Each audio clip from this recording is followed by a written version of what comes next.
All right. Welcome to our next session. I believe this is session 21 of Arc 2. I think I'm going to go back in the VODs and rename this to like Arc 1.5. But either way, session 21 of whatever this collection of sessions is going to be called. Who would like to do a recap of last week's session? I can, but it's not. Maybe this is metagamey, but it's not advantageous for me to. Yeah, well, you already got your D6 or your inspiration. Does anybody else Right. want to take a stab at it? We haven't heard from Dan in a little while. We haven't heard from Paul in a little while. It's been Tom and Tony. I'm singling you guys out.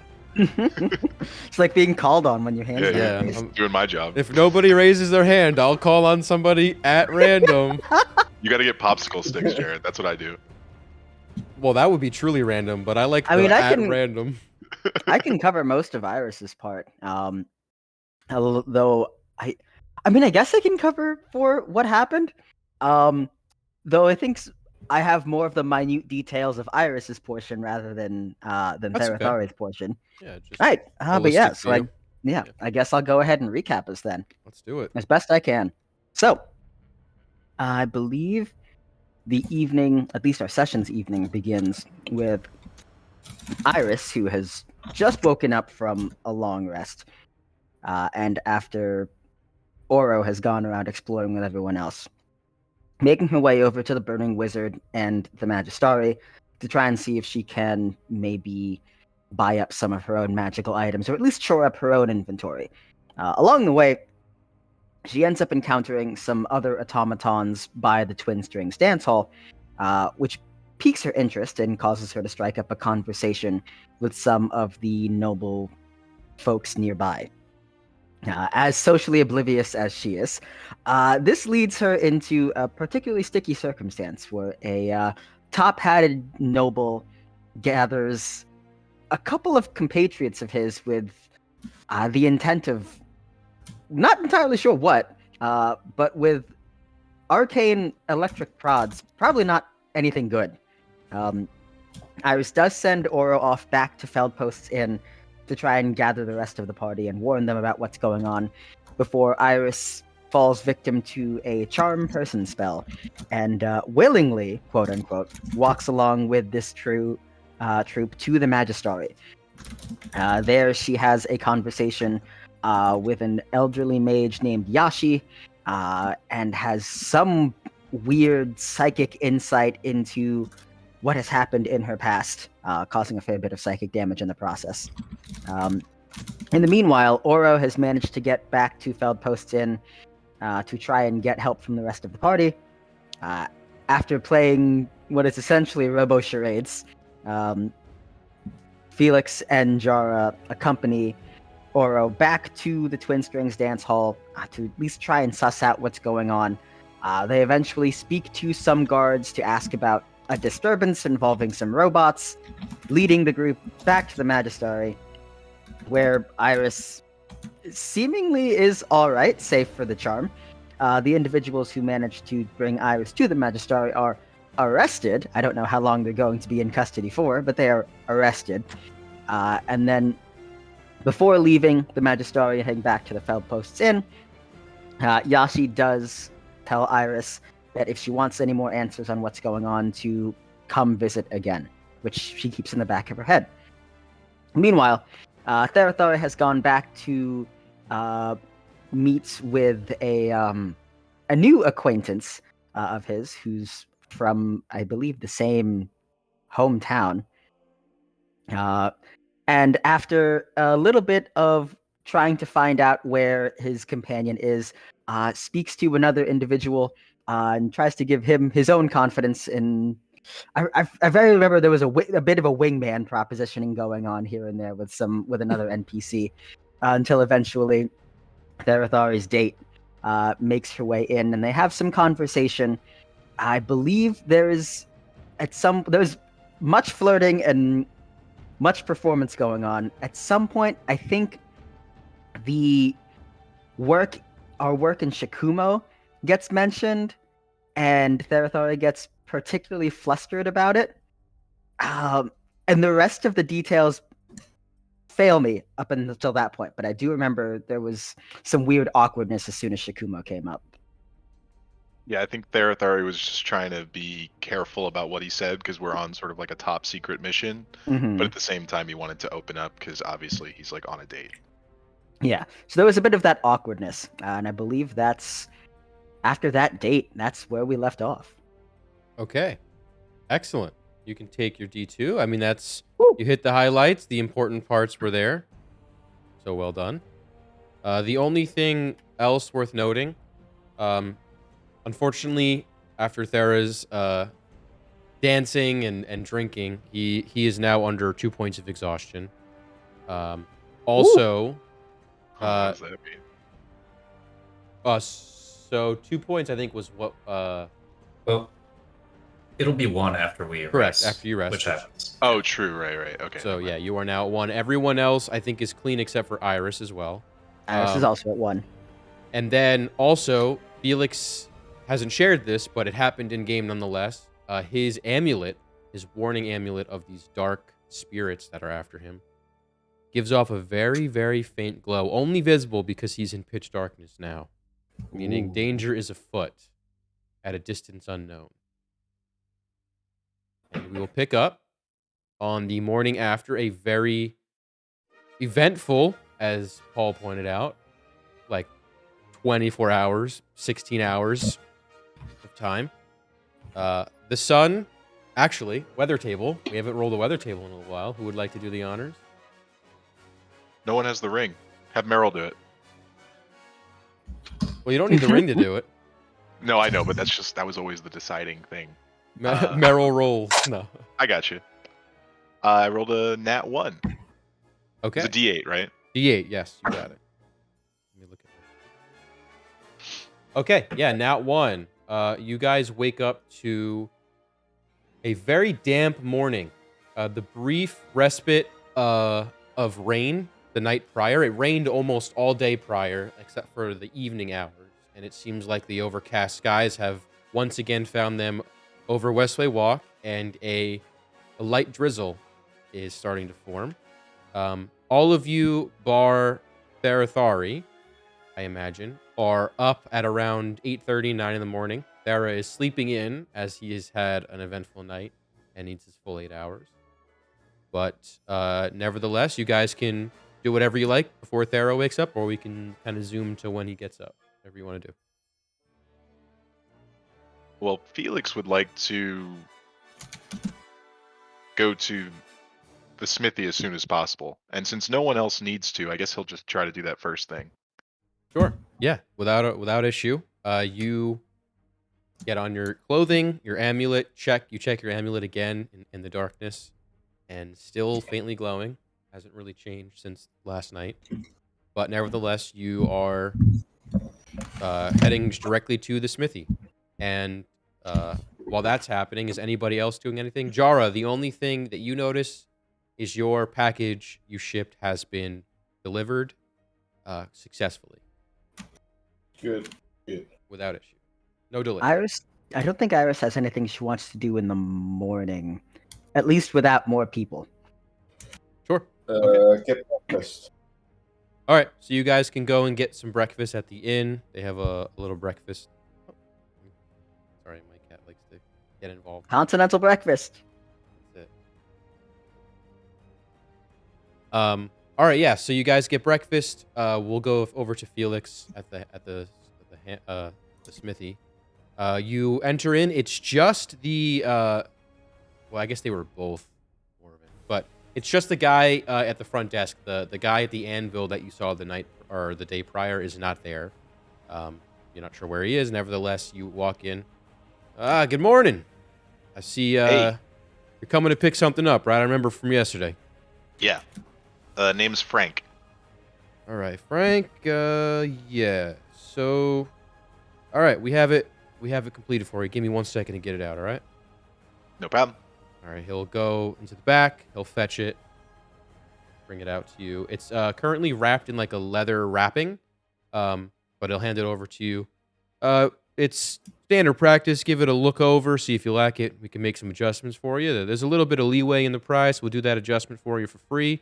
But if it's anything crazy, we'll have to charge them extra. But feel free. Do you have a do you have a private room where I could examine it, perhaps? I mean, we got a closet. Yeah, do you mind if I take it into the closet real quick? I don't suppose that's a problem. Just be careful not to knock anything down in there. All right, yeah, no problem. All right. So I'll take it into the closet, pull out my pistol, Okay. and just I'm not like formally attaching anything because I think that'd probably be more of a process. But does it seem like it's the right size? Would everything fit? Make an intelligence check. All right. Oh, nat 20. Let's go. Nice. That's a great roll. For a total of? Oh, 25. Okay, yeah, 25. You are very confident that this will fit the specifications that you have provided them. You also notice that this is a pretty good smithy, and they've also made it possible to be extended if it needs to be. It's not a very like automated process where like you can just kind of augment things. You need the parts to be built, but it's built in a way that is not restrictive in terms of adding length or magnification further down the line. Great. Perfect. But- I'll step out, yeah. put the pistol away, step out of the closet. Yeah, That's everything looks fantastic. You do a hell of a job here. Keep up the good work. All right, I appreciate that. I believe you owe us the other half of your payment here. That's right. Oh God, and I forget. I really honestly forget if I took, if I. I'm just gonna assume that I took only half out when I paid him. Yeah, I think so.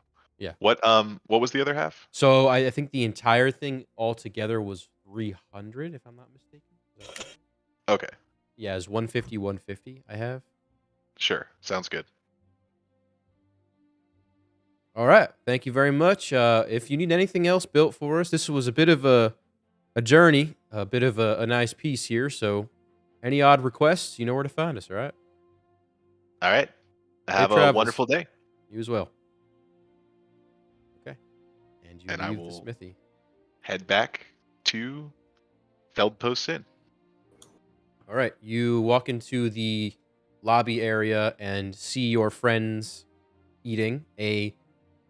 Actually, roll Constitution for me, Tom, for Therathari. Oh no, it's the Ooh. hangover check. Oh. And you be mindful, you do have disadvantage, I believe. Is it a check or a saving throw? It's a check. If it's a check, then yeah. 14. That's not bad, actually. Despite the exhaustion and the potent smell of alcohol on Therathari's clothing and breath last night, he is of a sober mind with little to no visible signs of being hungover. But nevertheless, you walk in, Felix, to your compatriots eating at the table, stuffing their face with some of the complimentary breakfast that came with their rooms. And you Is it have like a spread, like a kind of like a buffet kind of thing? Yeah, it's like help yourself, kind of. I will grab a plate and join them. All right.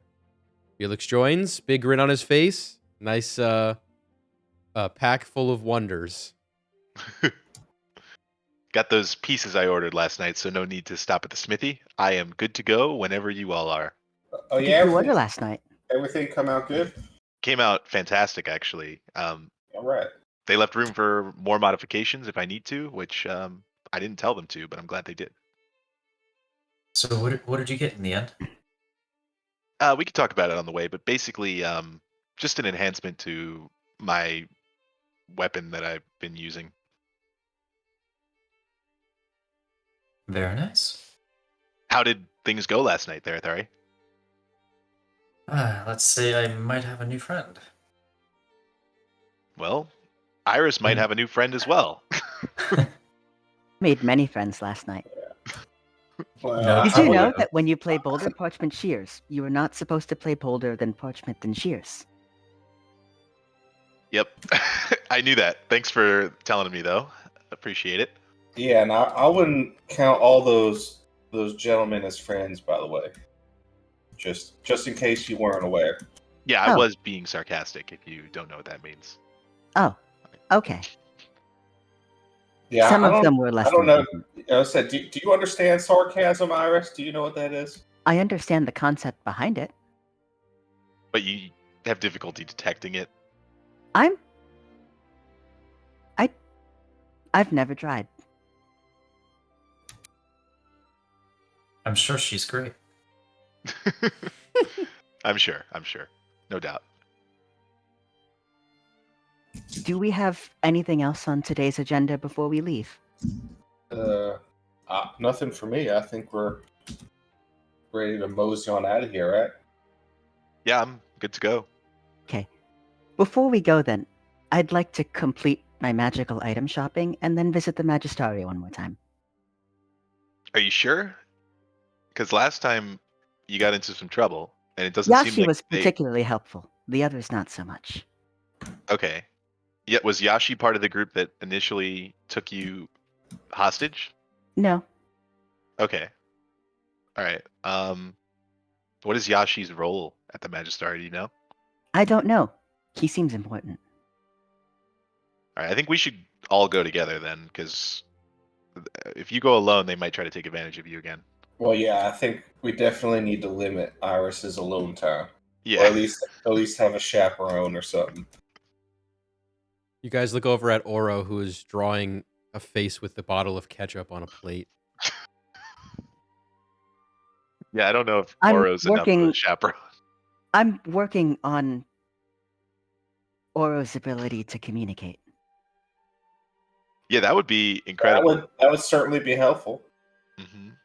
It was like playing charades last night. It wasn't the easiest way to get answers in a present situation. Once I'm less tired, I will begin working on some sort of vocal modulator. Though I don't know exactly how that will work, considering Oro has never had a voice before. Well, if you need any help, I'm pretty handy. Although I wouldn't even know where to start with that, but I can assist you with, I don't know, some things. Of course, if you need it. I may need your assistance with the tinkering. All right. So did you have? Oh yeah, you didn't go with us last night to the Burning Wizard. Is that where you wanted to do your magic item shopping? That was my plan originally, yes. Okay, and then you want to go to the Magistari. Mhm. Sounds good. Okay. Iris is going to look around. Do we need to bring any more rations for the road? And she points to a giant plate of bacon that she's grabbed. Uh, I couldn't think hurt.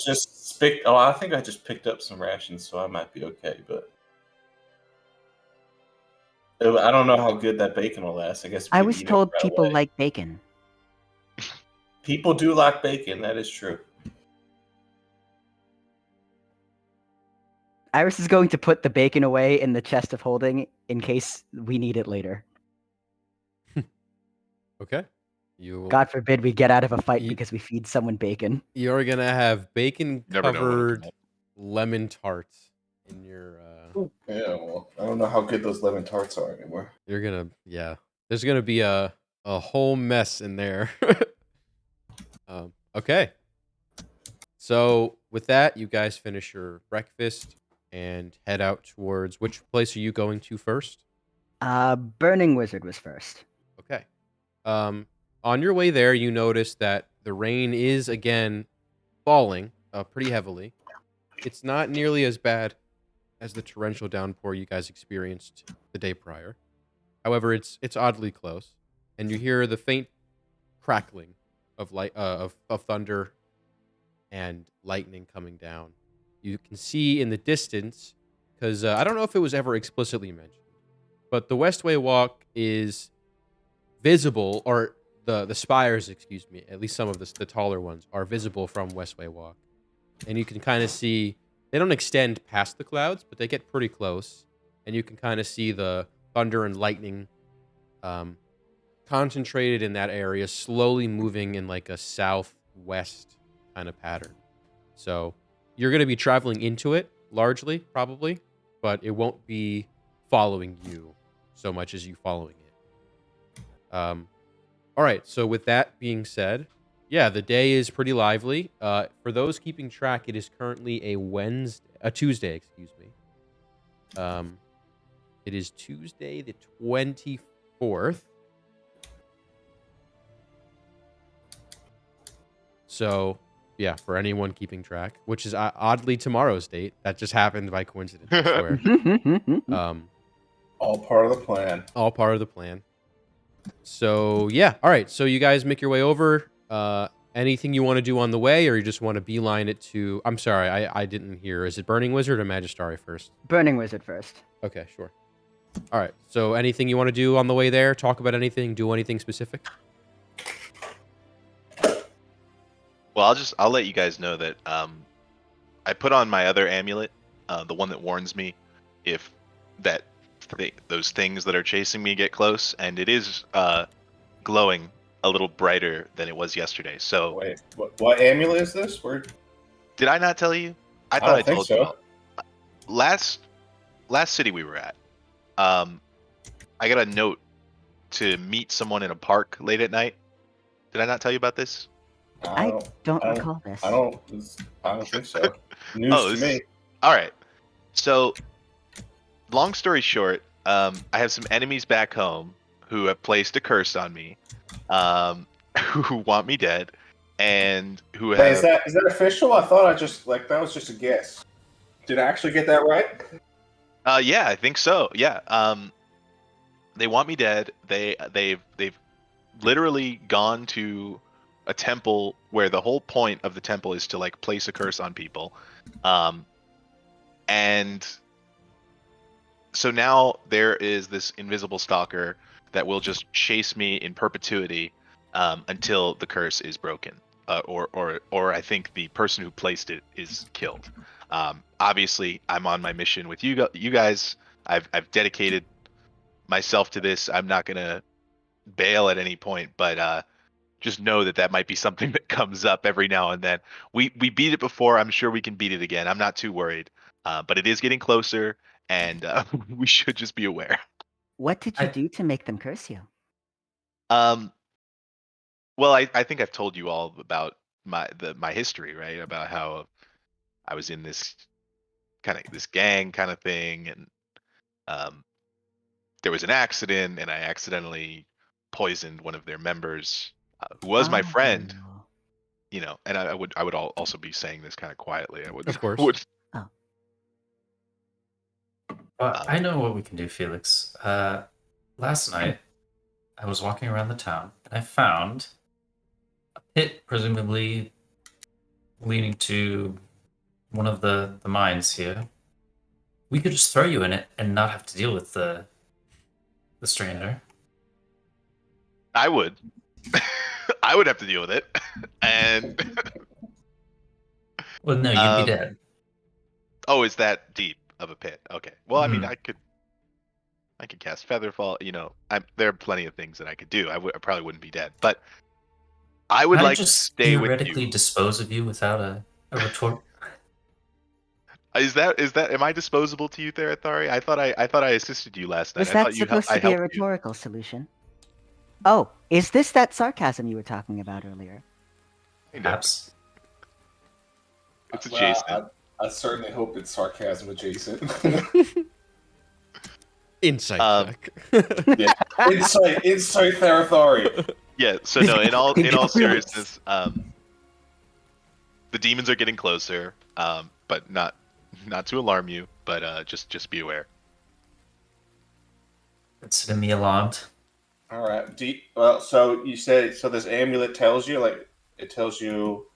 Right. I mean, like if you look at it now, you probably can't see. But if I cover it and then you put your head in here, like you might be able to see it.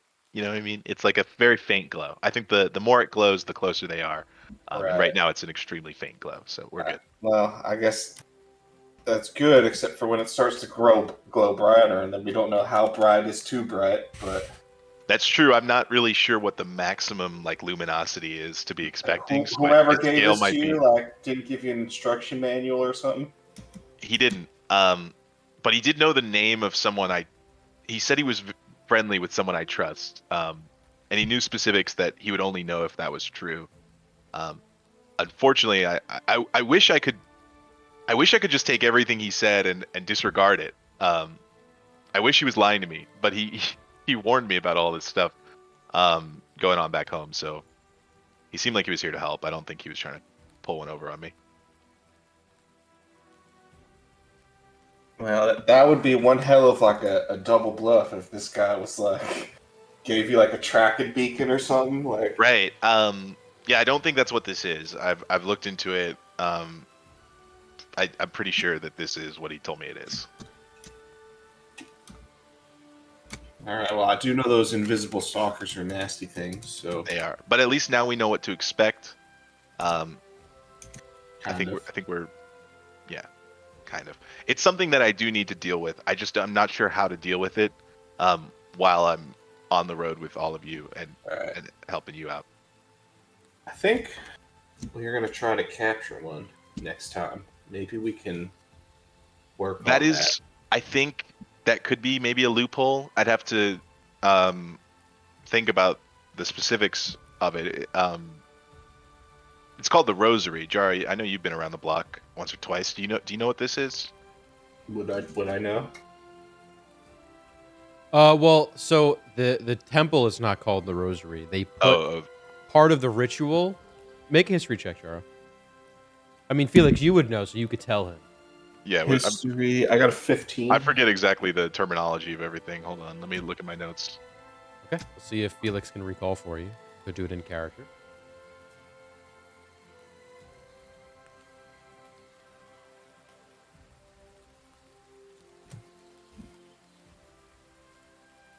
Okay, yes.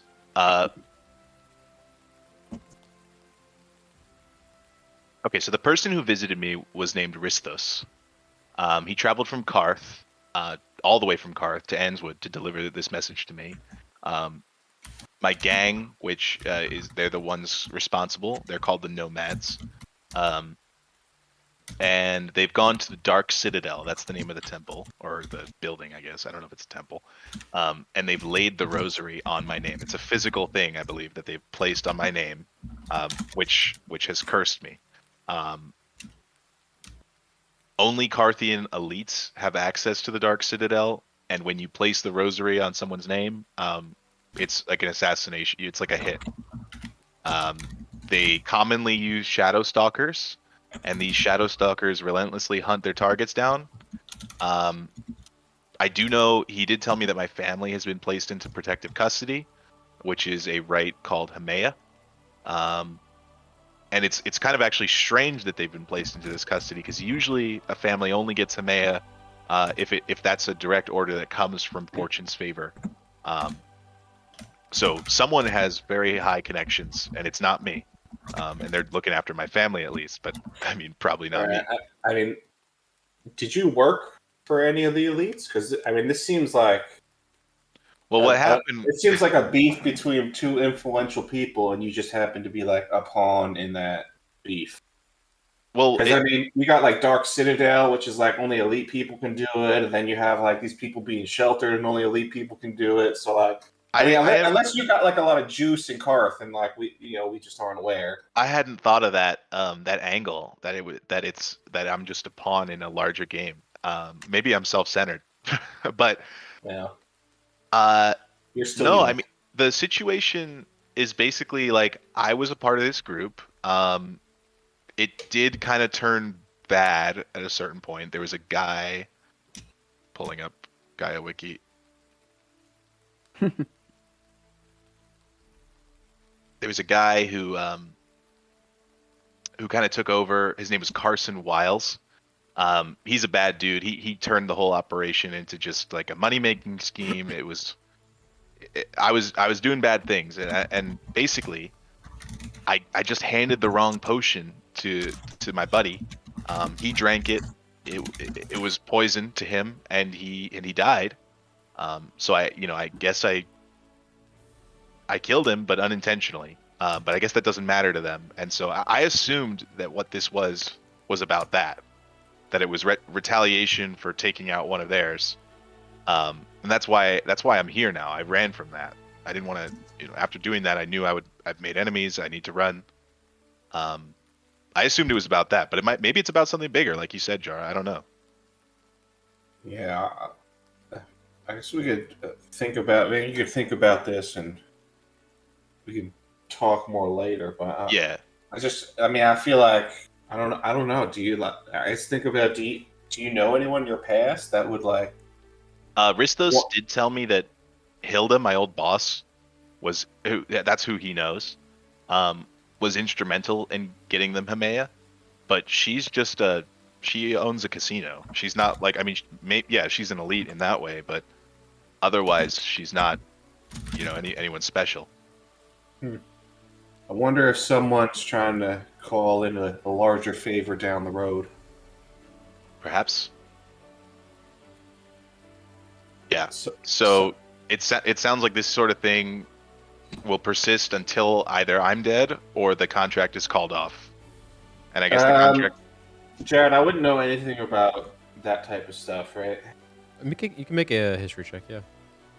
Do you want me to make another one, or is the 15 that I rolled earlier? I don't know if we really used that. Oh yeah, that's we can use that one. Does anyone else want to make a history check as well, or is just Jara going through this one? I don't think Iris would have any knowledge of any of this. No, probably not, Iris.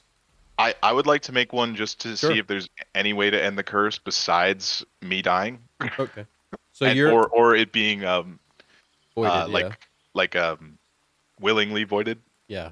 So you want to check that out, so you can roll for that, and then Jara, what do you want to roll for? Or you rolled, but what do you want to know from your history?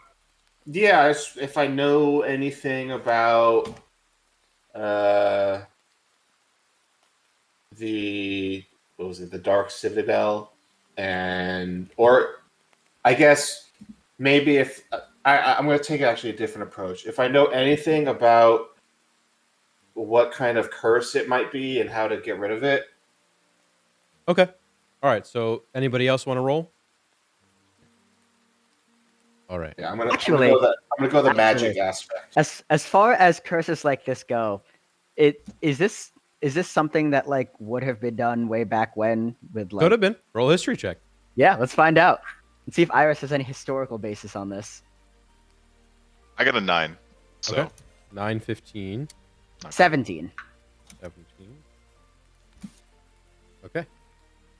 So we'll start with Felix. So Felix, your question essentially, remind me again one more time what that one was. Just is there any way to remove it without me dying or the person willingly saying never mind? All right, so I'll do a group answer here because they all kind of work off each other, except for Iris's. I'll come back around for that one. So in general, the way that this curse works is it goes deeper than just your ordinary curse from like, let's say like a hag or something like that. This is a curse that has been effectively etched into the fabric of reality, and it's a contract binding between whoever starts this contract and a deity of chaos.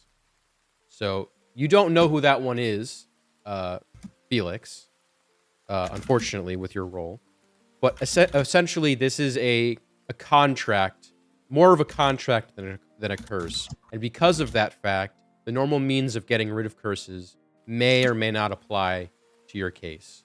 Part of the price of this contract is a life. Whether that's your life, Felix, the life of the person who like placed the curse, or some other third party. At the end of the day, there needs to be a soul that fills the contract. And it cannot be voided to anyone's knowledge with those roles until that has taken place. So even after you usher into this contract, the only way out is death. From you or the hit. Okay, so that's... Like hitter. The person who... Yeah, gotcha. You as in like the person placing the hit. And, gotcha. And the person it was placed on. So that's the curse, per se. I'll say for Iris, this kind of assassination ploy was rather common in your time.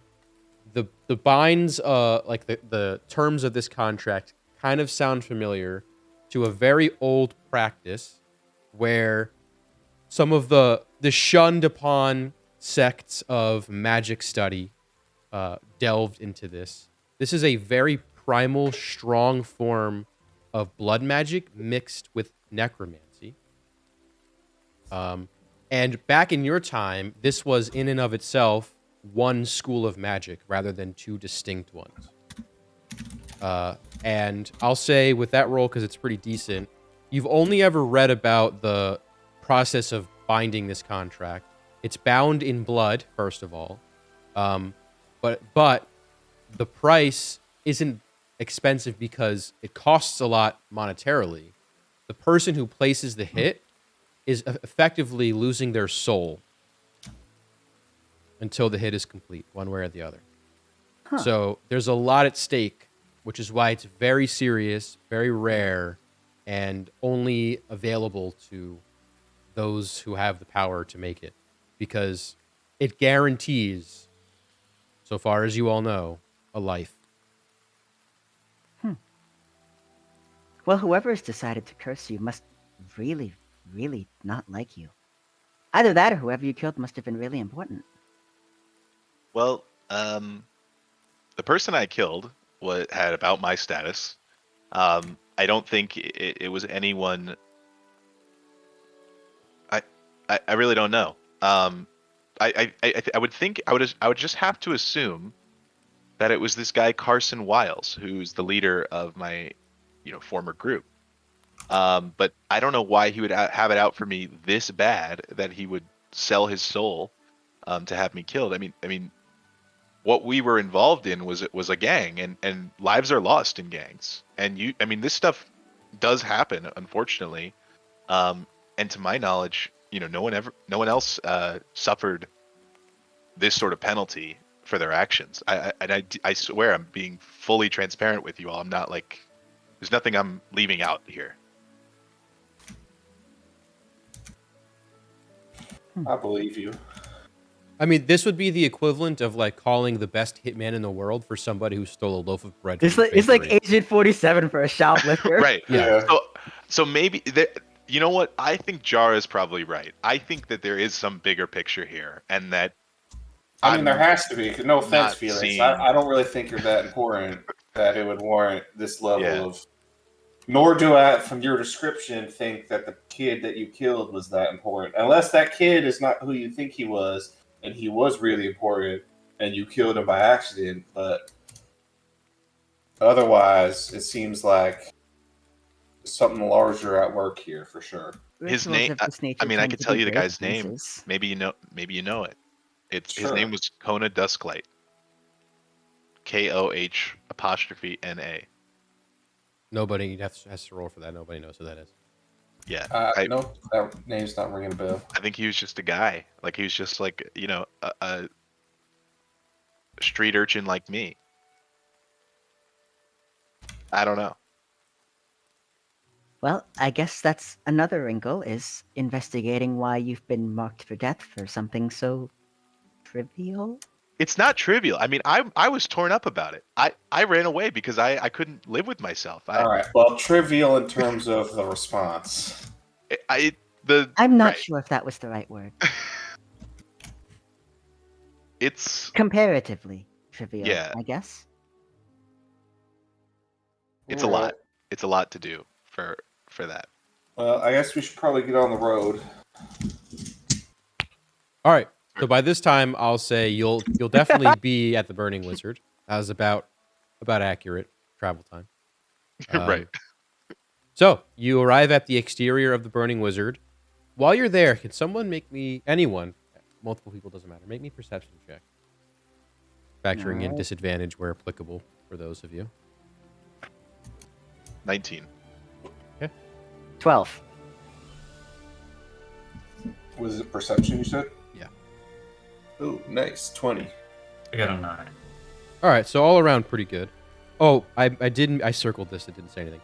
I did mean to add for the history check, it would have been shared, and specifically by Jara with the 15. He's heard of the citadel called the Temple of Dread. It's another name for it. Yeesh. Okay. Anyway, I circled it and I just looked at my notes. Okay, so those rolls are pretty good. You guys notice that there have been quite a significant number of names etched into the monument out front of the Burning Wizard from the last time you saw it. In fact, so much so that that one side you saw before is almost completely filled now, which is the only reason why you would have even noticed it. Oh. Who put these names here?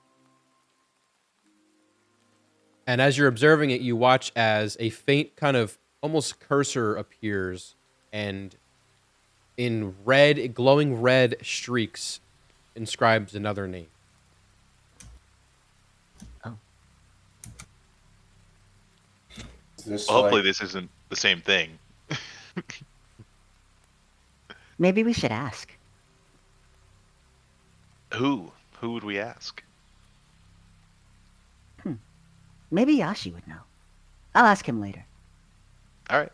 Or Rober. I like Rober more than Yashi. I don't trust Yashi, Iris. Who's Rober? Oh, you haven't met him. You'll love him. You'll love him. Okay. Iris kind of looks over to Oro, who seems like she's pouting over the concept. Wait, I thought Iris definitely met Rober.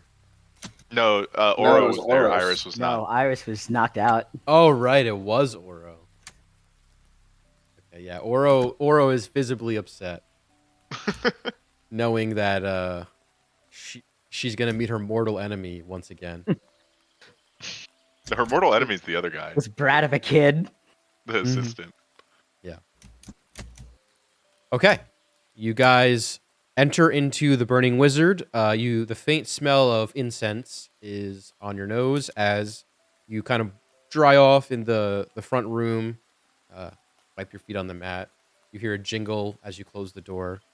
Familiar jingle. 1 second, please. And you hear from somewhere in the room. The room is just as you left it the day prior. An effing mess. You don't see his assistant anywhere. The little dwarf kid, you don't see him. Oh, that's right. He got fired. Damn. He might have, who knows. But Pulling you do out. see, you do hear a noise. Ah, you stupid thing. Alexa! No! And then, my TV didn't go off. Good. Setting timer for 45 minutes. Oh, no, it is on. Alexa, turn the TV off. There you go.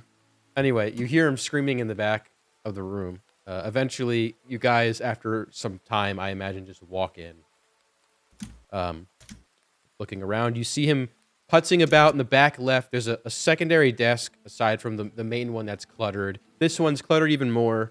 Books and papers piled high. And you see hovering above this little orb. It's familiar to you. This little like gnome, like ephemeral gnome shimmering. And it currently has a vial of ink completely upside down with a pool of ink on the table. And he looks over. Ah, welcome back. I'm having trouble here with this Alexa here. Can you give an old man a hand? Yeah, we give it. Grant. I mean, yes, I can. What do you need help with? It doesn't seem to understand what I'm saying. I'm using it to translate, and it seems to just want to, well, toss things up and down. And you look in the back right corner. Not the back right corner, excuse me. You're kind of in the back left corner. You look a little bit past to your right where there's a collection of shelving. It kind of forms this L, and you see crouching down the little gnome boy, and you see him with some kind of wand controlling the vial of ink that Alexa has. Turn the TV off. Every time. I'm just gonna call it Lexi. I can't. Sure. But anyway, yeah, this kid is obviously playing a prank on the old man. Maybe he wants his job. He's securing his job. Who knows? Rober says, "Oh, forget it. We'll worry about this later. What can I help you with?" "Oh, Hi. there's two of you." Yes. This one's much smarter than the last. My name is Iris. "Iris, I'm Rober," and he extends his hand. Iris wonder- will- "Oh my, Hi. You understand?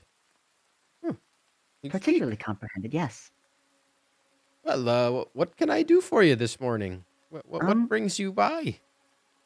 We're traveling, and some of my companions purchased some magical items from you the other day. Yes. And not the I want- Magistari. That's right. We actually got a few of them arrested last night. That's right. Oh, Are you Right. pulling an old man's leg? No, they kidnapped her, and we got we got the authorities involved, and ended up with like 4 or 5 of them being dragged out in handcuffs. I mean, he's gonna roll insight. You're obviously not lying, but he's gonna see if he can insight you at all. mhm. Yeah. Oh. What a glorious day. Excellent Yeah. work. You know, Yeah, turns out you were right about them. They're kind of people I don't like to associate with. and you shouldn't. You should boycott their shop. I've been saying this all along, and everybody's been looking at me every which way. The Magistari this, the Magistari that. Crooks, I tell you. Crooks. They are, literally. Yeah, literally. We got an old man worked up. Take a sip of whatever tea was on the table that he had there. Well, thank you for that. Good news, really. Of course. But what brings you in exactly? We were wondering if there were any additional magical items for adventuring that we could peruse and potentially purchase. Oh yeah, Iris was feeling left out. She wanted to take a look at your wares. Oh, sure. All right, roll me a d20. I have the numbers from right. last time. Iris rolls a 3. Yeah, that was not you. All right. I suppose. All right, so you are led over to one section of the shop, which is a bunch of chests, like locked chests that are kind of sat on top of countertops. Underneath them are like shelves with a bunch of crap on them, various array of stuff. But he brings you over to one of these chests. It's about a foot long, maybe 8 inches back, and about 10 inches tall. And he'll take a key from his pocket, unlock it, and pop the top of the chest. And in there, you see a belt of some kind. It's got a snake head etched into it, or embroidered into it, rather. It's kind of sat in a circle, a clasp together. But it's some kind of belt. What does this do? He'll take it out. And he'll clasp it on you. And he'll say, it's not quite attuned to you yet, but if you do attune to it, it can willingly turn into a few useful objects. It can turn into an unending rope. Really, the end of the rope is 200 feet. Unending in terms of, That's a lot of rope for a small size. Yeah, it extends and all that. It also makes you a bit quicker. It adds +5 to your movement speed. Holy shit. That's knocking things off. And then he says, it can also turn into a ladder if a rope is not your fancy. That's 200-foot ladder. I mean, it's like not going to be 200 feet right away. You have to you can like just continue to pull it. Yeah. I don't like this song. It sounds like the Trololo song. Trololo. And then he says, and of course, the most important thing, it can turn into a staff. And this staff itself grants you a little bit more flexibility and allows you to maneuver quicker. So with the staff, it's a bow staff. I don't know if you're able to use that, but a bow staff. I think I can, yeah. The bow staff gives you +1 to your attack initiative. Ooh. This is particularly useful. How much is it? All right. The base price is 500. Roll me 2 D100s. D100. Dun, dun, dun, dun, dun, dun, dun. So 67, and do you want me to roll again? or- Yes. Okay. 67 and 72. All right. So 567 plus 72, 639. It's approximately 640 gold. Fair price. And you'll be supporting a small business and not the Magistari. That sounds fine. I'll take it, please. Excellent, excellent. And a sale. All right, he'll give you. So this is the belt of serpentine. I called it strength, but it's not really strength, but maybe serpentine slipperiness. But yeah, it's only serpentine because of the way it's designed. It's not necessarily a snake in any way. We're 200 feet of rope and 200 feet of a ladder is kick ass already. Yeah, I mean it's a very useful item, and then you get the +5, but you will have to attune to it. I will give you the note for it, either at the break or at the end, depending. Okay. Get the music on here.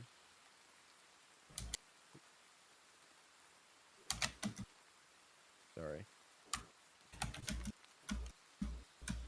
There we go. All right, so yeah, you have now a belt. All right. Iris will get that settled, and then she'll look over to Oro. Was there anything else you wanted?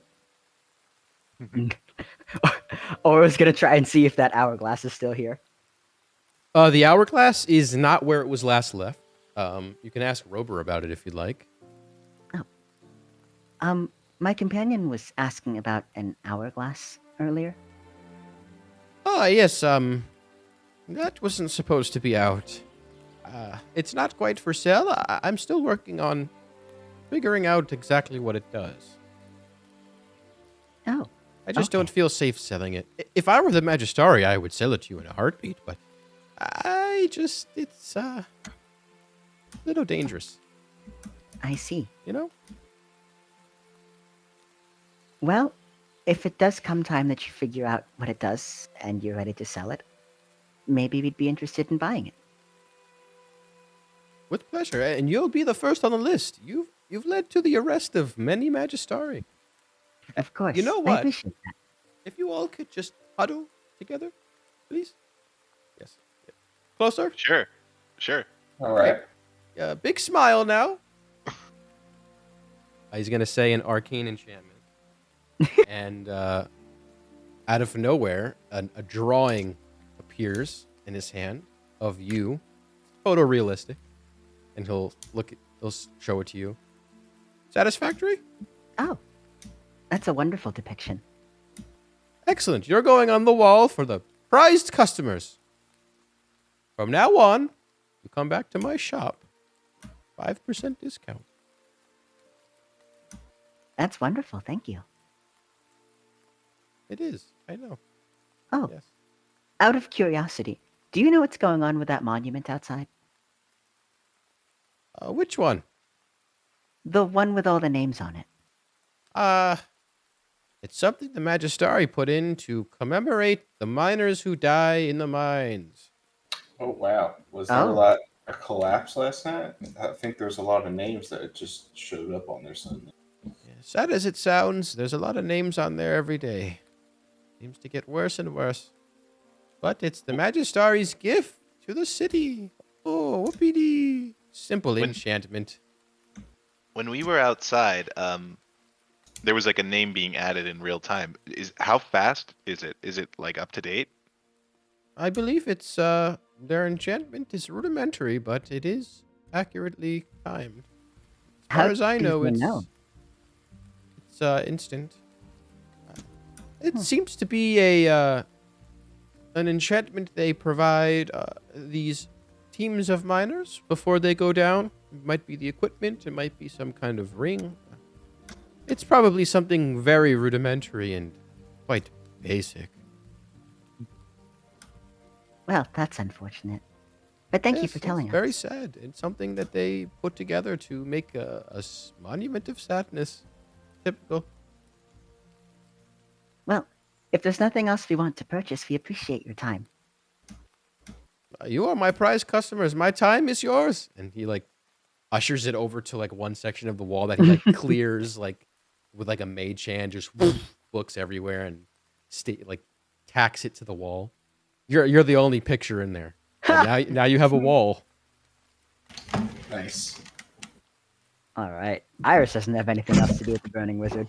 No, I'm good. If you do see any of the Magistari, I want you to rub it in. Rober sure made will. a sale, and they got arrested. The Yes. Luminous will be all over that building in a few days' time, I guarantee it. Oh, joyous day. And then he'll go back. Alexa! Turn the TV While- off! While Rover is distracted, Felix will walk over to the wall and touch the picture, and blur out his face. Oh. Okay. Absolutely. Understandable. It kind of smudges. All right. Okay. Iris is going to start walking to the Magistari now. All right. You all leave the building, cross the street, taking a look at the monument. Some more names are being added. But nevertheless, you enter through the front door of the Magistari this time, not the back door. You can see the front part of this. I think I may have described this a little bit poorly. This used to be a school building, and they've converted the classrooms into like makeshift study rooms with less like desk and chairs and more like long tables and chairs, sofas, like places for placing your books and reading, not necessarily like lecturing. There's no chalkboards in there anymore. So the front of this is very much like the front of a school. There's like a buffer zone. There's a set of offices on the right side, probably where the administration once worked. There are people there. And you are kind of stopped in this buffer zone as guard. Now, these guard are not luminous. They are separate. They wear, I believe I described it as almost like, maybe not cloaks, but like robes, kind of. These ones are purple robes, and they have no weapons, oddly. But at their side, they have sheathed, we'll call it, a wooden magical wand of some kind. That is their quote-unquote arms. So they stop you. Everyone in here who's wearing any kind of robe, brandishing the sigil of the Magistari, is completely bald. In fact, completely hairless, not just bald. No eyebrows or eyelashes, facial hair. Everyone in robe is bald. Bare of hair. Nevertheless, you are stopped, kind of there. They don't necessarily get in your way, but you kind of get the idea to stop. Hi. State your business, please. I'm here to see Yashi. Yashi's by appointment only. What is your name? My name is Iris. I was here last night. He looks at his compatriot next to him. Right this way, Iris. The rest must stay. No. Last time Iris was here, she was taken advantage of by you all, including this Yashi fellow, and we won't let that happen again. I assure you the Magistari do not take advantage of anybody. We are a peaceful group of magical students. This is not true, but have it your way. Then we cannot grant access to you, Iris. I apologize. Oh. I think I should be fine by myself. All right. But Iris, if you're not back in like half an hour, we'll be worried. Okay. Oro, come back to everyone else if I'm not back by 30 minutes. I believe Yashi would like to see your friend. Oh. Oro? That is its name, yes. Oh.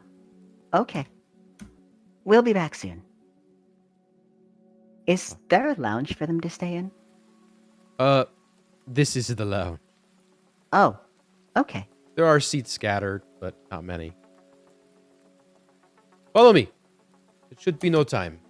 Okay. I'll be back later. All right, All right. you are led into a hallway, a long hallway. This is the hallway that connects. It's basically a straight shot to where you kind of came in initially. So, for reference, you guys come in this way, over here, and you came in this way last time. And in the middle of this building is just one large hallway that diverges in dozens of different other sub hallways or rooms. Nevertheless, you are led up the stairs, which are one of these adjoining paths to the hallway, about midway through the building. You are led up like a single story to the second floor, which is essentially just office space. No classrooms, no study rooms, just offices. And here you can see there are a ton of mages, wizards, witches potentially, all studying from books or working on items.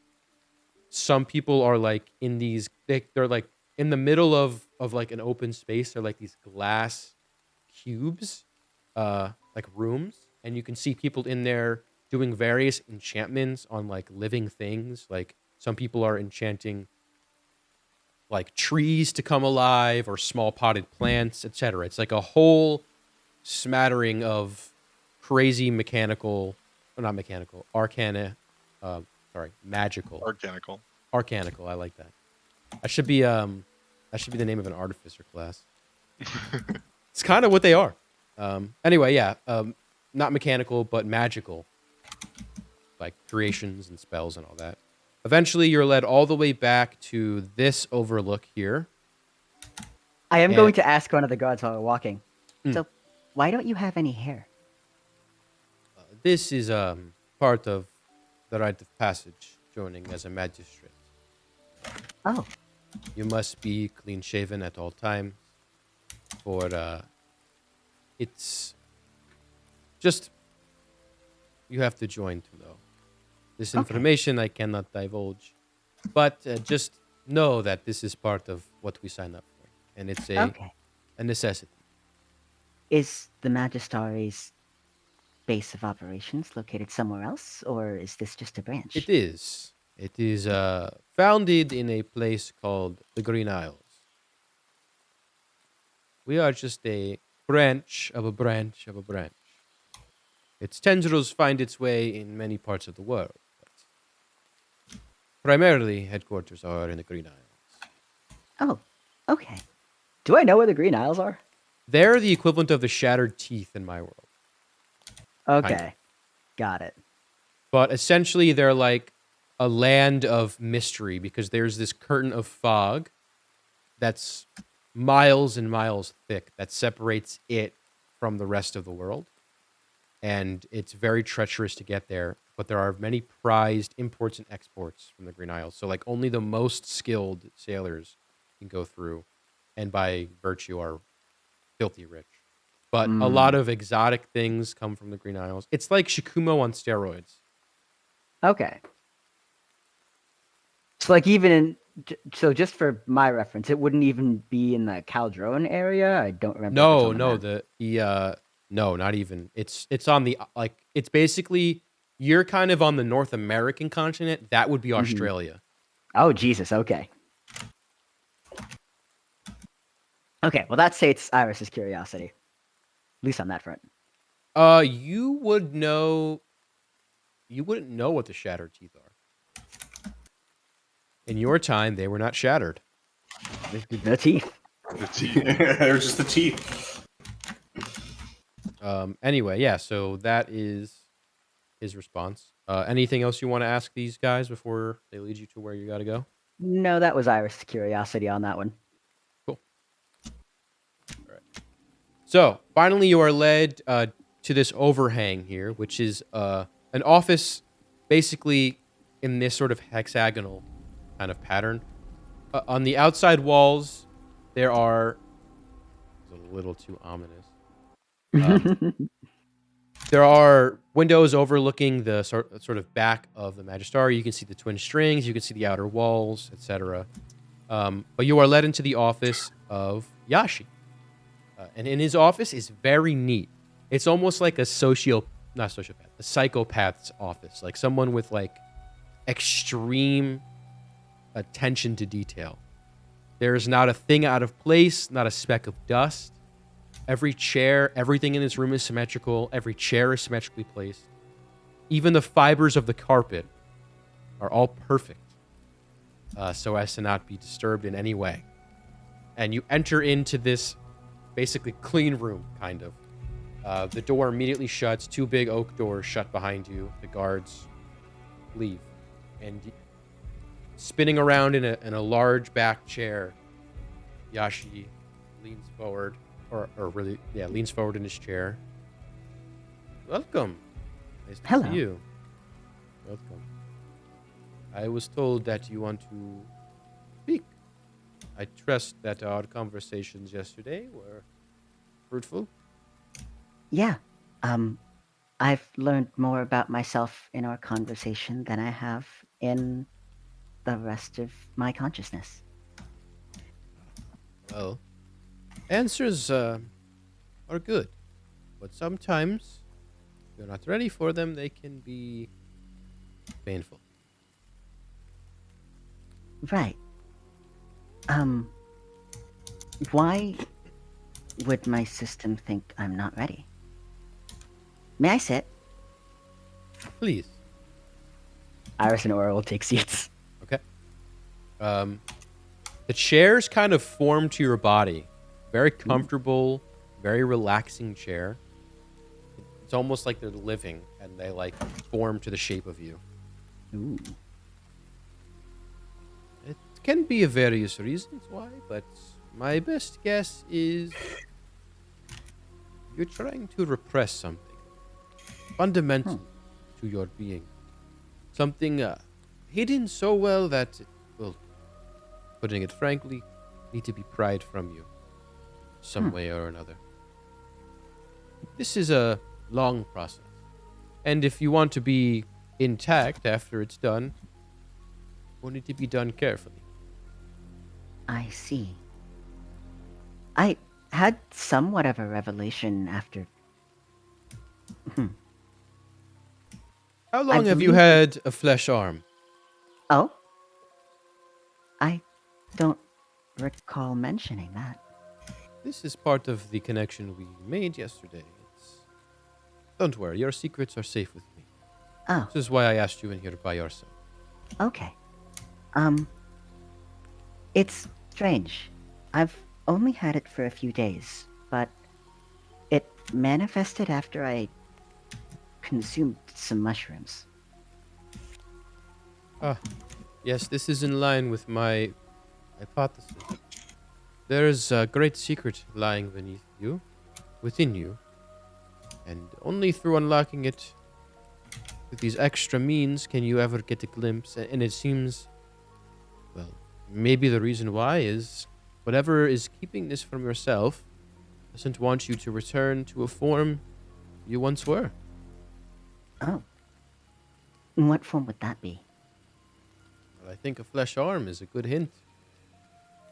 Whatever you were, clawing its way out. Okay.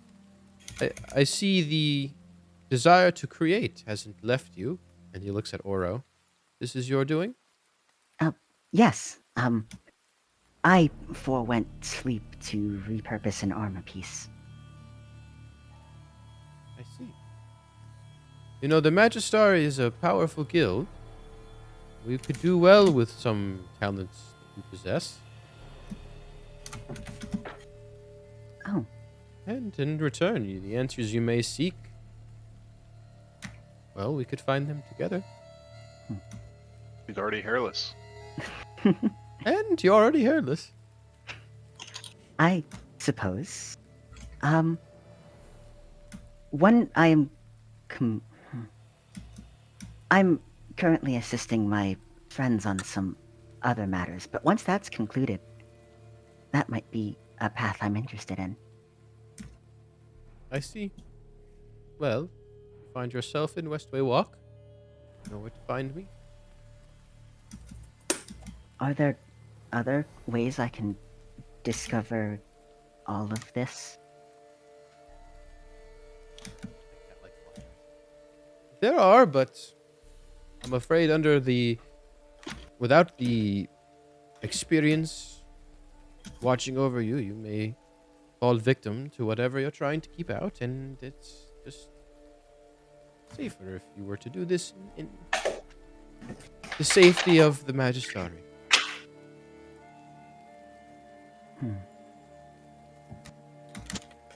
How long would that take? Tough to say. But months? Years? Great secret lies within you, Iris. That's a very long time.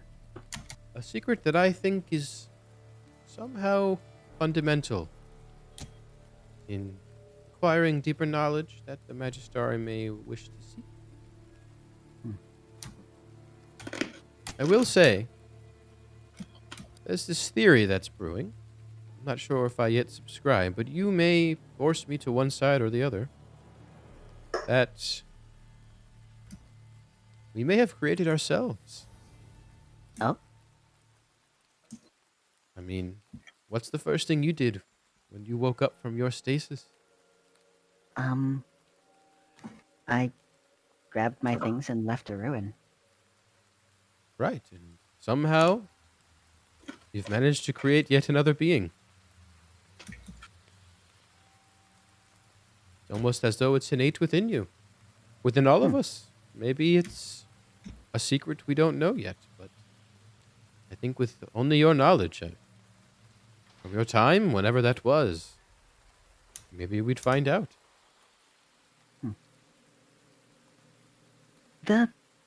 The visions I had yesterday. Is it possible to, what's the word? Can I force those upon myself? Only through trauma can other trauma be uncovered. Or through supernatural means, perhaps? Through the voice channeling a deity or taking psychedelics.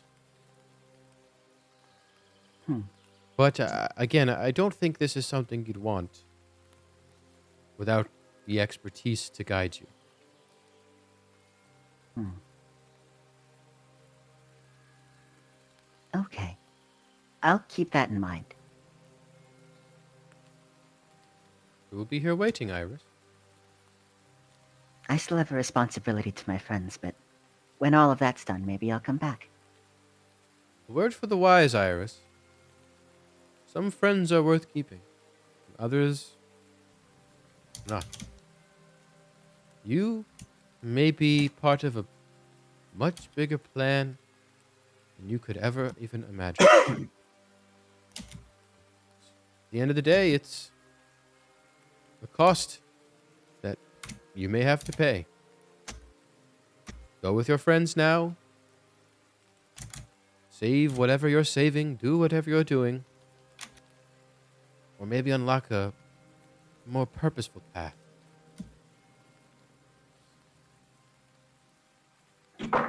I'll give that some thought. I'm sure you will.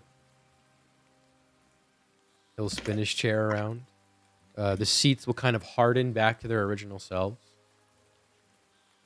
Good luck. Thank you. It I'll was be a pleasure watching. speaking to you. I'll be watching. Iris will nod, and she and Oro will leave the office. You are anything you want to do before you leave, or you're escorted back to your friends by the guards? Nothing in particular. Yeah, I don't think anything else would stand out to her right now except going back to everyone else. All right. You eventually make your way. The doors swing open, revealing your friends. What are you guys doing in the meantime? She's gone for maybe 20 minutes. Anything in particular? Just pacing? Yeah, just chilling. Felix doesn't trust this whole establishment, but there's not much he can do, so he's just kind of like every now and then like peering over to the hall, see if Iris is okay, see if he hears anything, but it's all good. Oh, Iris does have a question for the guards, actually. Sure. So, Robert over at the Burning Wizard said you sell magical items here? That blabbering fool. Yes, we do. However, What kind of things do you sell? we are not right now able to sell. There's Oh, been a I see. temporary hold placed on the Magistari. for reasons that you may know of, yesterday's happenings have forced us to temporarily cease our doings, our business. But if you come back in maybe a week's time, we can accommodate your requests. Okay. I'll keep that in mind. And word to the wise. Stay away from Rober. He's a man isolated, and isolation, I'm afraid, causes the mind to drift. Oh, I see. And the doors swing open, and you are reunited with your friend. Hello.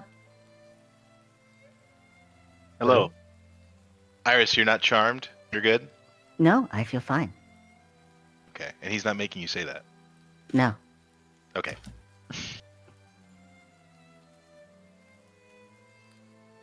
I Well, think those that men were he- lucky. They had about 10 more minutes and we were storming the place. So.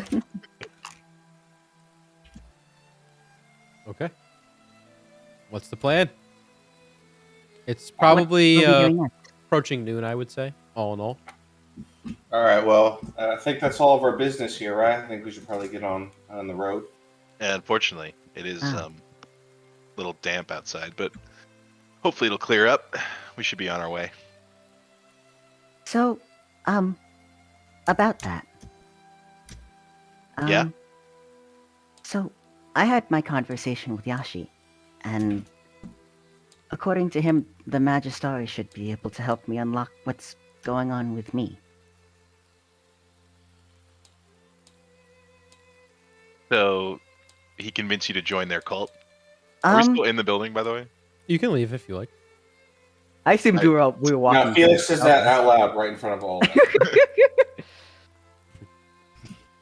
them. I don't know. Well, I can't tell you what to do, Iris, but there just seems to be something up with them. I know that they've helped you, and I don't doubt that, but they don't seem genuine in their motives. I don't know what it is. I just have a bad feeling. I'm not sure about it either. I want to learn more about myself, but I like traveling with you. Well, you can always travel with us. And you can learn on the way. I mean, I'm sure there's a lot in the world that you wouldn't see if you stayed here with them. Did he say what he was going to do that would help you remember? Like, was it something special?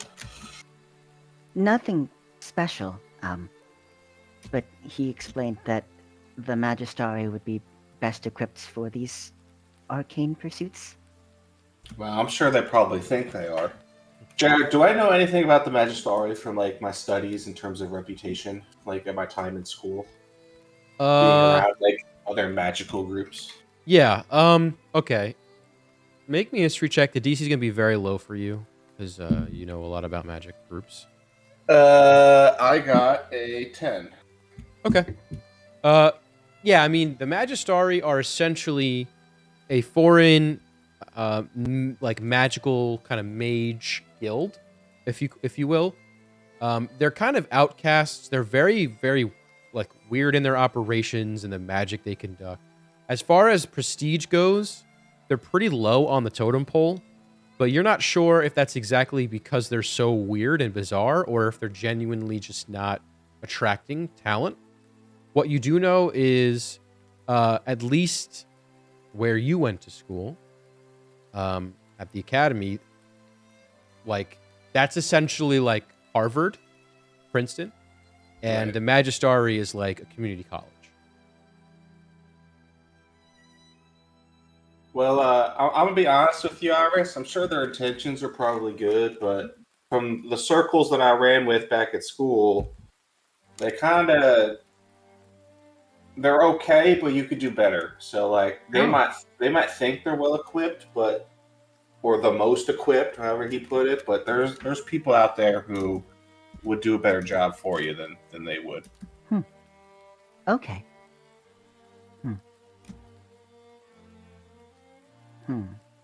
I'm sure we could probably help you find someone even better. I could potentially think about some contacts that might know some people. Right. I Okay. mean, Iris, I don't think this is like coming from a selfish place from any of us. I think we just want what's best for you, and we're not sure that the Magistari are that. Oh, okay. They don't Well- seem trustworthy. They're an option, I guess. But certainly an option. But I think we can do better for you. Okay. And I want to do better for you. I don't want, I don't want to throw you off to the first person that says, "Oh, we can help." Right. Let's get like a second or third opinion before we go with, someone. You have to understand that in this world, there aren't many creatures like you. So when people see you, they're going to want to take advantage of you, manipulate you, and have their way with you. And I'm not saying that that's what the Magistari is definitely going to do, but it's certainly how they acted last night, right? Well, wouldn't you agree? I suppose so, yes. And that's really all we have to go off. So I don't trust them.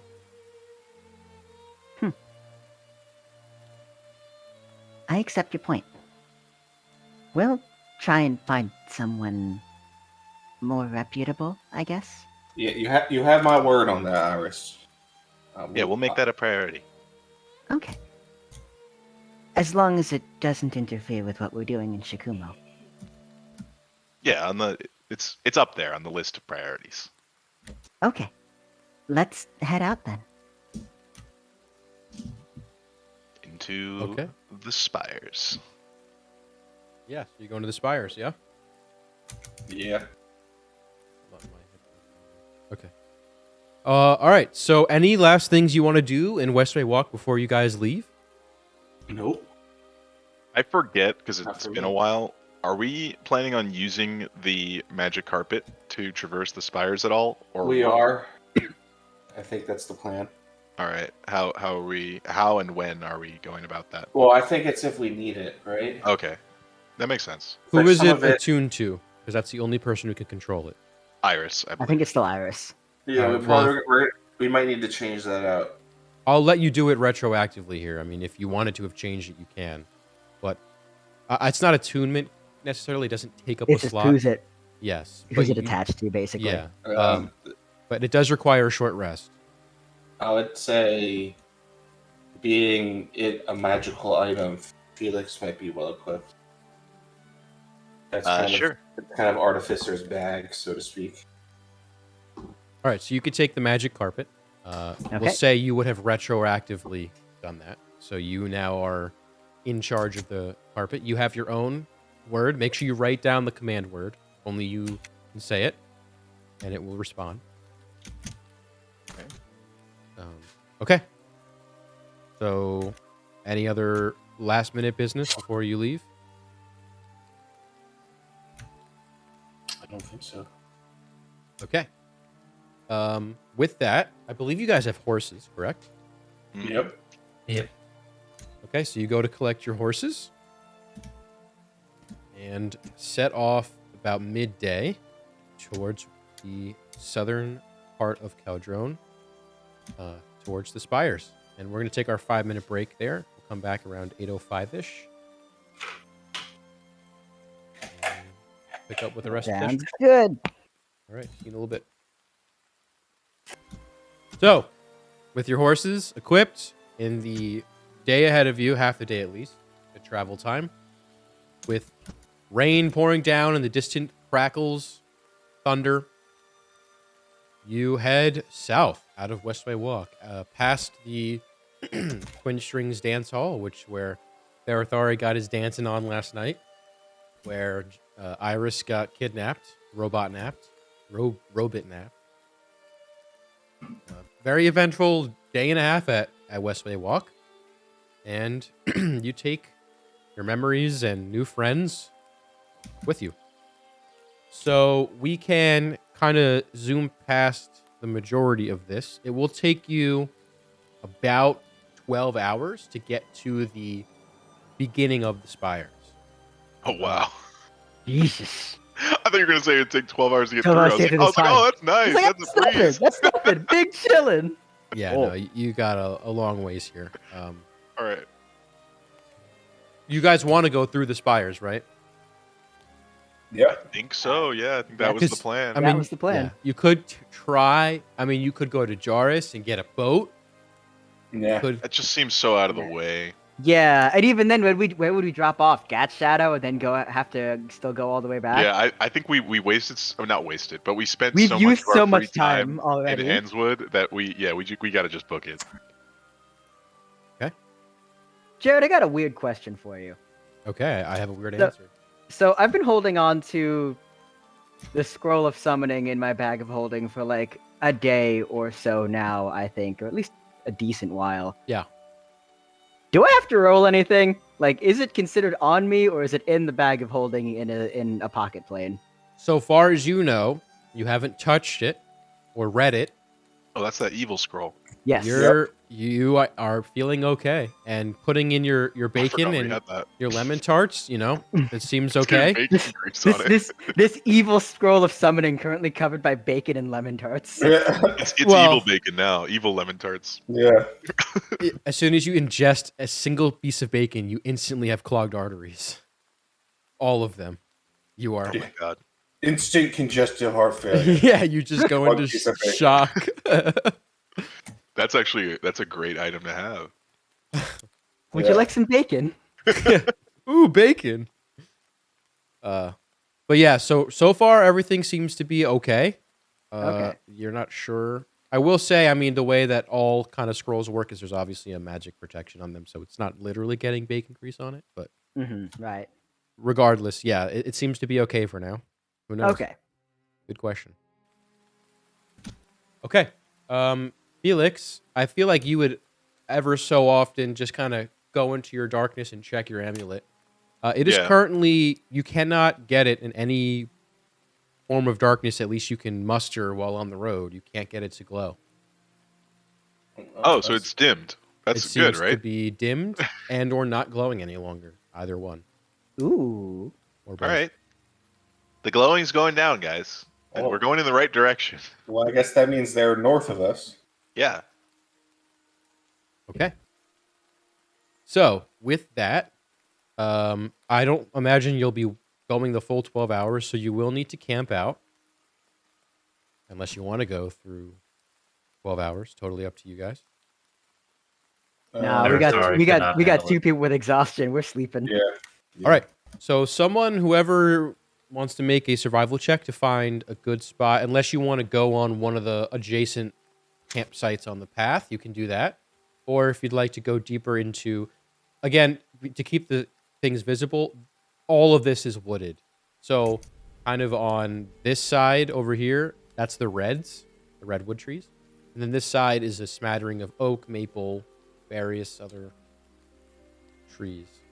I feel I think like we we're learned from good. last time that the path campsites are the way to go, right? yeah. Yep. Hmm. All right. So You find yeah, a we'll vacant campsite and set up. I guess no survival check needed there then for that. All right. Shifts. It's still raining. It's still thundering. It's still lightning, obviously.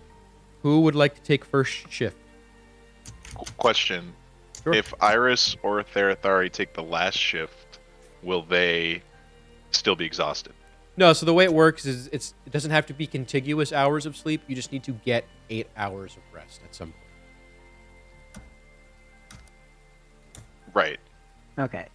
So So, they mine would is not have exhaustion. mine is 6 hours technically for Sentry's rest. So. Yes. So like if Therathari went after he slept 3 hours, as long as he gets the other 5 after his watch, it's fine. No, so I know. I but can. What were you So at saying, least for Tony? me, oh, go ahead, Tony. I was just saying, like if Therathari's last watch, so theoretically he's already slept all he will sleep. He Oh, won't I be see what you're exhausted saying. for his watch, right? Yes, that is correct. Yeah. Okay. So since Iris is still conscious during Sentry's rest, she can just rest and assist through the first 3 shifts. Well, and do you have then- exhaustion? Okay, I do. Yeah, that's true. Yeah, so I think we talked about with exhaustion, you would just be shut Right. down. She needs to sleep. Got it. Never mind. It's still your 6 hours, but you'd need to actually be shut down. Word. Okay. Okay. I Who's can first? take first shift. That's fine with me. Let the other guys sleep. All right, Jarvis first? I can take second, and then maybe Iris will be fully charged by her shift, and then Thera will be fully charged by his. Okay. So Iris after Felix. And Thera after Iris. Okay. Great. So with that, Jara, you are first. Your friends kind of chill down for the evening. And so I should describe the campsite. It's a dugout, kind of half crescent or half moon crescent shape. It's surrounded by like rocks of various sizes, kind of keeping away the foliage. And in the center is a stone fire pit that is currently going. And it's not necessarily under cover of any canopy, so I imagine, unless Iris, you can use your. Don't you have your hut? Yes, we do. Yeah, we're gonna drop the portable tent. All right, so go ahead and That way mark no that one's- use. Yep. So no one's sleeping in the rain. Yeah, so Cool. never mind. You don't need to. You could keep a fire if you'd like, but otherwise you're in the tent. Well, yeah, I think I'm gonna keep watch outside, Sure. and I'll have a fire, and I'll be sitting by the fire by like the entrance to the hut. Okay, got it. All right, so Jara, you're up first. Would you like to do anything while on watch? No, I'm just kind of keeping, being aware of my surroundings. Maybe I'm like doodling in my notebook some thoughts and things like that. Sure. Okay. If you'd like to roll me a perception check. Oh, nice. It's a good roll. A 19. Okay. With a 19. You notice with the rain and the thunder occasionally kind of blasting, you do hear at certain points of the night during your watch, like hooves falling in mud, like the squishing of mud and the very gentle creaking of wood wagons as they travel down the road. But no one seems to stop at the camp or bother you, and you are not visited by any unforeseen critters that may pose a serious threat. So your watch is uneventful. Cool. You head to sleep. Felix, you are up. Anything you would like to do on your watch? Yes, I would like to tinker with my pistol and the new parts that I bought and try to attach everything. Okay, it might be a little more than a watch's worth. It may require a short rest tomorrow to finish. But make me your tinkering check. So it's your proficiency plus your spellcasting slot or stat bonus. Spellcasting, okay. There'd be a so- couple of workshop tools in the tent as well, in Yes, case you right. wanted to use those. Yeah, I would have definitely done this in the tent. Not only for that, but I don't want to be seen with this thing. Sure. All right. Okay, 26. Nice. All right. Roll me a d8. If you get a 6 or above, you will finish this right now. 8. Let's Okay. go. All right. So you're applying the scope on your pistol, I imagine? Yep.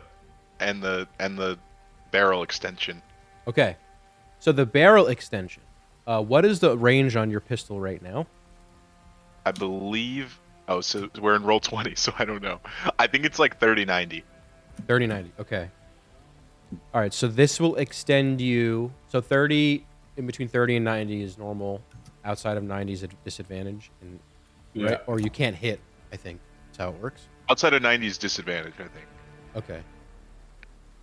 Well, what's the... Like I can try to hit anything. Right? No, I think Jared's right. I think it's Oh, is he?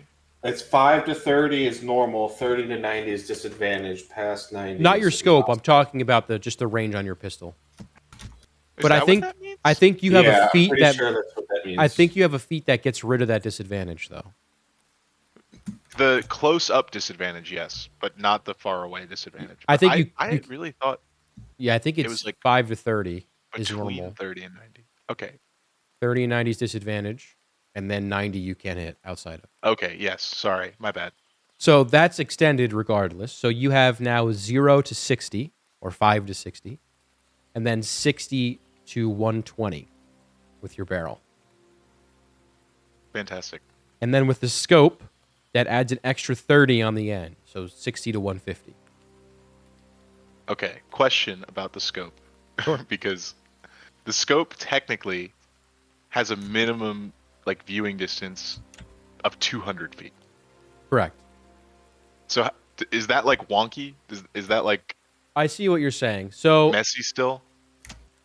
I'll say the scope has been modified, maybe the focal point or the lenses maybe has been modified such that it fits now the restriction of your weapon. So the minimum range is now like, we'll call it one. It'll fit the range for you. So what was it before? It was 200, right? Yeah. All right. So the minimum range, this is a long range weapon. So the minimum range will start at 60. Okay. So essentially, you'll just be shooting without the scope from 0 to 60. Does that make sense? Yep. All right. So to recap, 0 to 60 is standard, or 5 to 60. Then 60 to your 150. That is no longer a disadvantage with the scope. So I have like 120, basically 0 to 120. Yes. Or 0 to 150. Sorry. 0 to 150 with the scope. Hey. So 0 to 150 you have, but outside of 150 you can't hit. Okay. So it's all or nothing. That's awesome. All right. All right, Like, and then you can still see 200, but correct. you just can't hit. Yeah, it's like the same with a sniper. But actually, I guess technically it would be the reverse of a sniper. But anyway, yes, that is correct. You can maybe upgrade your ammunition or your firearm. So this is something I didn't necessarily talk to you about, but I wanted to surprise you. I've been working on a system of leveling up your firearm. Ooh. So your firearm is now level 1, Mm-hmm. as opposed to level 0, which is the added range. With this added range, you can add an extra 2 damage when you hit. Not 2 to hit, it's 2 to your damage roll. Oh, Make sense? wonderful. Yeah, And- so like instead of my +3, which is my dex, it's like Yes. +5. Correct. Okay, cool. And then you can further upgrade this. You can branch off into various paths. If you'd like to keep it long range, you can continue to add. But your next upgrade to get you to a level 2 firearm will be your ammunition. Okay, noted. I'd like to keep it a little bit above, a little bit abstract, because I feel like that exploration No, I is like part this. of Yeah, the character. that's so fun. that's your hint. That's all I'll give you. Wonderful. So you have a level 1. I called it a long rifle. Call it whatever you want. All right, so that's an eventful watch for you. Roll me perception with disadvantage, though. Sure, yeah, I'm a little distracted. 6. Okay. To your knowledge, nothing happens outside of your watch, or during your watch, rather. Wonderful. Iris, All right. what would you like to do during your rest?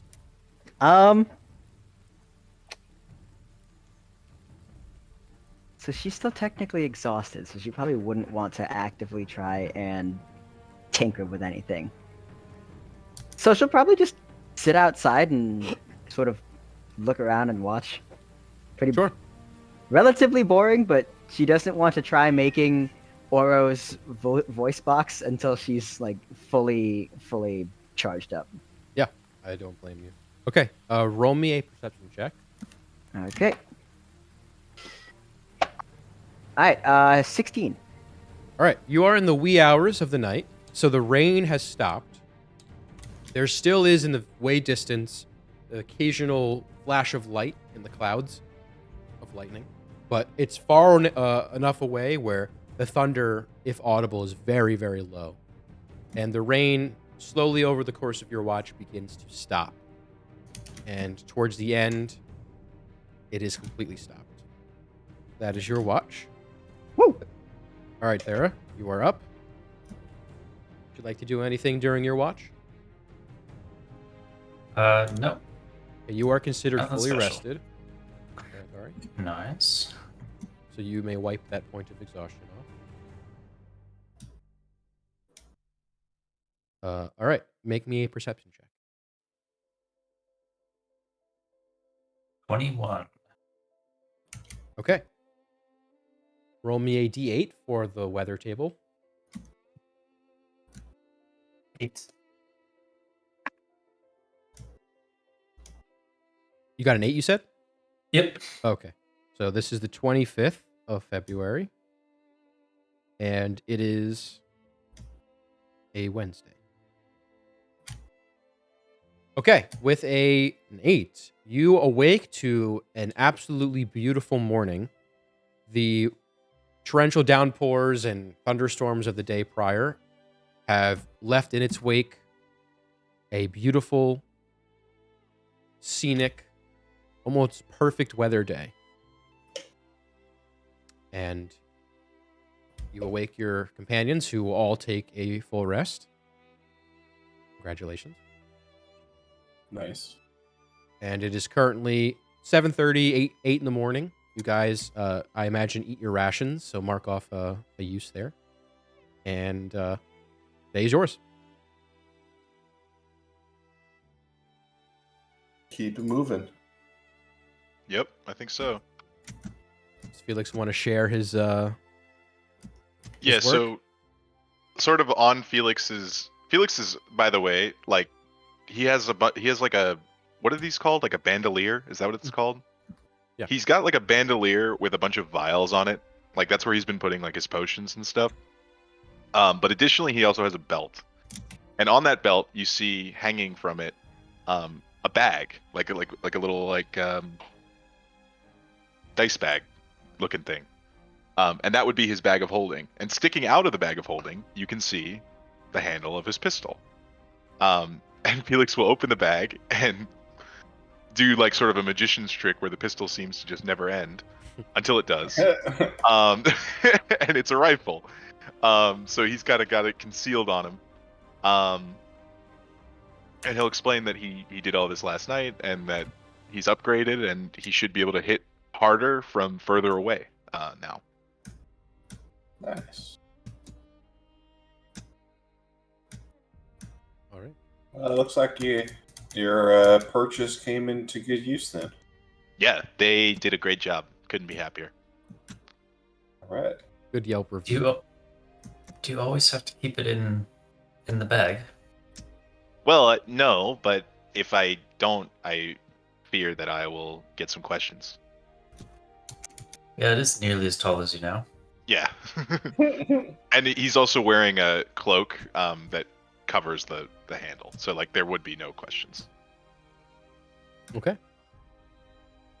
What happens if it goes off in there? I haven't thought of that, but I don't know. It's just a vacuum in there, so I don't think it's possible for it to go off, just based on how it works.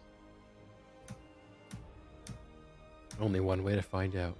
It looks like almost pulls the trigger to find out. Jar Mage Hands pulls the trigger. Okay. With your nifty new toys and a full night's rest, I think all of you return to form. Those of you who were exhausted now feel the full effect of having a good night's sleep. You feel rejuvenated. You feel like $1,000,000 despite it being on the road. You've never felt better. Oh, you have, but in the last 2 days you haven't. So it's a welcome sight for you all. Welcome feeling.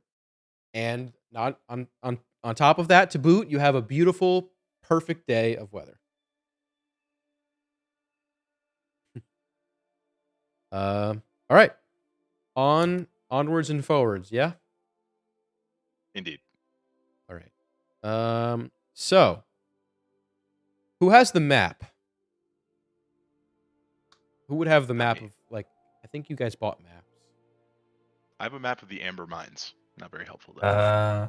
I don't believe Iris has a map. Saratari has it. Yeah. One of you. All right, Thera. You unfold the map at base camp before you all decamp and move to plan your trip. So you have a few options here.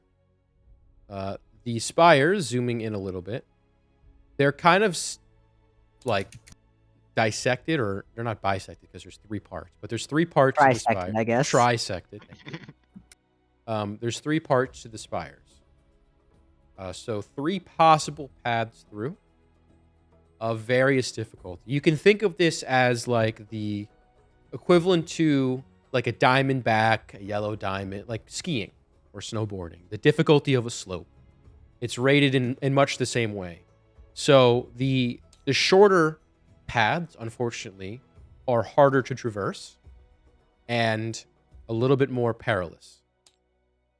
So the shortest path is through this third here. Eventually, you'd stop at Wylos, and then. Oh, those are names of like not Like cities, but like villages settlements. or something. Settlements, yeah. Oh, I did not realize that. Some I thought that was are just the name of the region. Just the name of the spires. Yeah. Oh no, The these three are. spires, Clayton, Frey, and Wylos. Actually, you would all know this. These are 3 explorers who were the first to discover the spires, and they Okay. have monuments to them. But that's where some bastions of civilization were formed. Glayton is the easiest, as it hugs up to the shore, but it takes the longest. And you have to cut through the very end of like the Wylos third. And then the middle of the road, middle time, is the one contained with Frey. And you could kind of see you would follow like this path here. You would go like this way here. You get the idea. Yeah. So that's your choice. And the difficulty here is not only in terrain, but in potential encounters with wildlife, because each of these sectors has different possible wildlife that could inhabit it, and also with natives or bandits, etc. So your mileage may vary. Choose wisely. Oh, and the route with Frey, you don't have to cut through Wylos. But you do have to go all the way around the. You do have to go all the way River. around. That's if you want to go on like the Aunt Bridge route, but there are other smaller bridges. True, yeah. I guess from this way we just go through Navarre and then down through the Grove.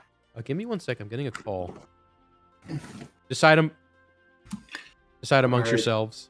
All right, team. I'm down for either the medium or the fast. Yeah, I'm definitely not down for the easy. Definitely not for the slow, because I feel like we either need average time or faster to make up time. Well, it's also like we would have to cut through the hard anyways, Yeah. so like, why do it?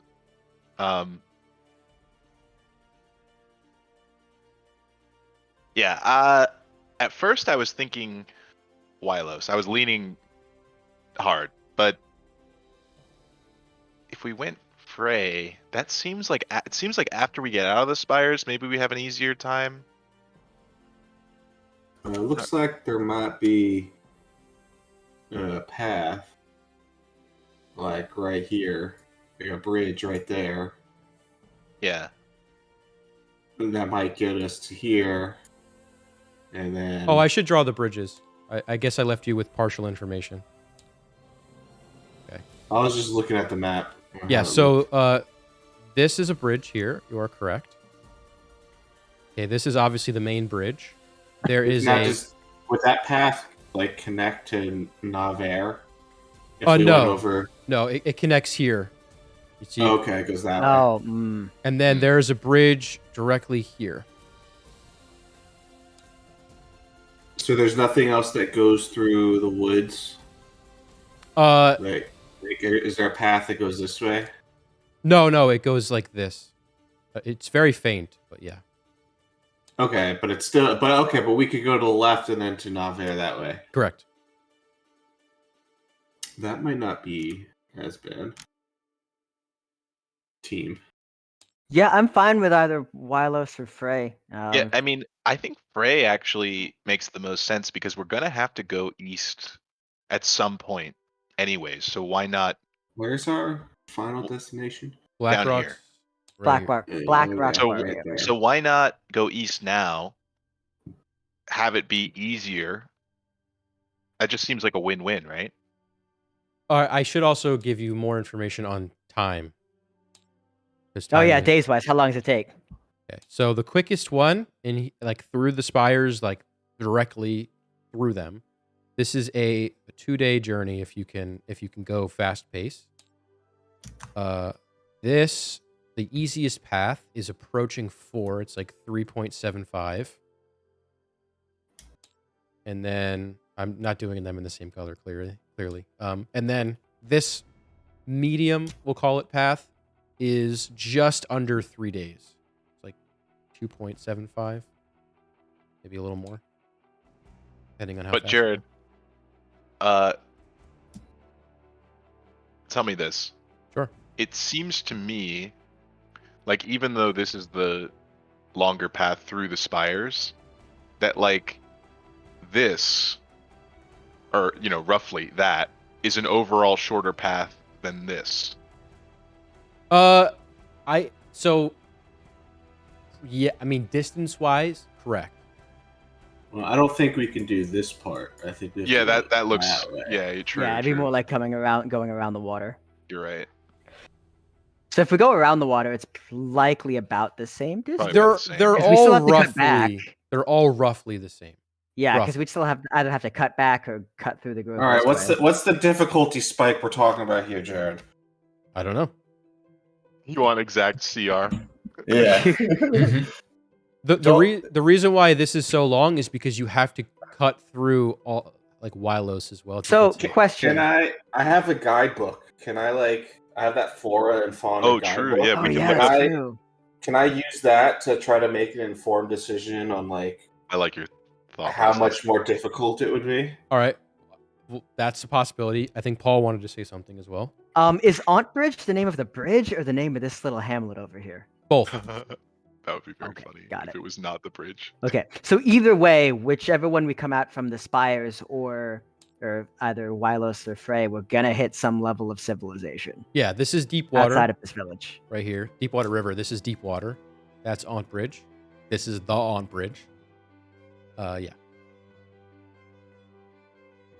And then there's this unnamed one here that you'll have to discover. What is the confluence? Is that just the name of the waterway? The confluence is the name. It's a 2-part name. It's the name given to the bridge, but it's also there's a falls here, slightly. Oh, okay. And it kind of is not dammed up. It's just a falls, and so that whole thing is the confluence. I think the falls are they're the tiebreaker for me. I want to see the falls. Well, I want to see if I can figure out maybe Yeah. the All difficulty. right. So Oh, true. go ahead and roll me an intelligence check, Dara. Intelligence. Okay. All right. Not very good. I got a 6. All right. The high level snapshot, it's not going to give you a ton. The one thing you do glean from the differentiation in difficulty here is the altitude the spikes go to and the difficulty, like the lack of path between them. So on the Glayton side, it's very traverse. There's a clear path to follow. It's relatively clear, we'll call it. And Frey side is, you can kind of go a few ways. There's a little more variability. It's less linear. And, the relative altitude change and things you have to go over rather than around or through are a little higher. And then obviously Wylos, that's the worst of both. And the only thing that you notice from your glance through, unless you want to spend an entire day here reading this book, there's a very particular animal, we'll call it creature, called a rock that loves high altitude places. Loves it. Now, whether that's high altitude as in like general spires or high altitude as in like the highest altitude in the spires. But winged prey love the spires, and they love when groups travel beneath them. They can spot them and grab them, bring them to their nests. There's even a rumor of a very, very large, old bird-like creature called the pterodactyl that may or may not live in some parts of the Spires, which is even more fierce than a rock is. That's all you glean. All right, guys. Well, based off of what I can see here, there's two main differences. It's like, well, I guess technically three, but it's like the terrain itself, where if we go straight through the middle, it's going to be kind of really choppy. It's going to be a lot of high altitude, multiple different paths, which the high altitude opens us up to the potential of encountering one of the bird predators in the area. So I'm leaning more towards taking the medium route, because they'll still be pretty quick, and it won't be as like terrain difficult to traverse. So I think that's what I'm leaning towards. I think same. Yep, I follow your reasoning. That sounds fine to me. All right, green path, Jared. All right, you're going to Frey. So the time to Frey from where you are, which is probably about here, the time to Frey is approximately another 12 hours. All right. The brunt of that in Frey, in the Spires themselves, rather. All right, let's do this. All right, is there any other preparation that you guys want to do before you leave? I'm gonna give Iris and Oros the. I got them the climbing stuff. Yeah, you got the spikes, I believe. The Let climbing. me look. Where did I put it? The climbing. I got them the picks. Yep. Yeah. So I'm gonna go. All right. So just in case, as we're going through there, I want you guys to have this, and I take out the climbing picks. I bought these climbing picks for you. There might be some, like, we might need to climb up some of the spires or some cliff spaces or something like that, and these are supposed to help make that easier. Oh, okay. Thank you. So I give a set of 2 to Oros and a set of 2 to Iris, so they both have them. All right, climbing gear. All right, so Oro and Iris have climbing gear. What the rest of you? Oh, I imagine you gave them that because they can't necessarily go on the carpet. Yeah, just in case if we like need it in a pinch, I want them to have it, and like not me have it in my bag. All right. Since we're going into the area. All right. Anything else you guys want to do before entering the Spires? I'm good, I think.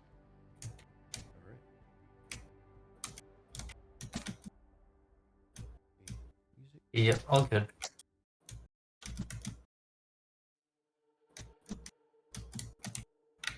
All right. So, about 4 hours into today's travel, the Spires are in full view here. You can see the jagged, saw-like pattern that these strange rock formations appear to be. And it seems almost like random, unnatural that these rock formations even exist in this area. From the lore and knowledge that you guys all have, just living in Caldron, in and around Tura, and by extension the Spires, it's rumored that long ago, perhaps during one of the Great Reckonings, there may have been a battle fought here of magical proportions not before seen on the material plane, and caused the jagged protrusion of these rock structures. They are called, in some circles, they're called the Shattered Teeth, too. Like, not two as in the number 2, but also. Most commonly, they're called the Spires here, though. As they do kind of resemble some teeth in some cases.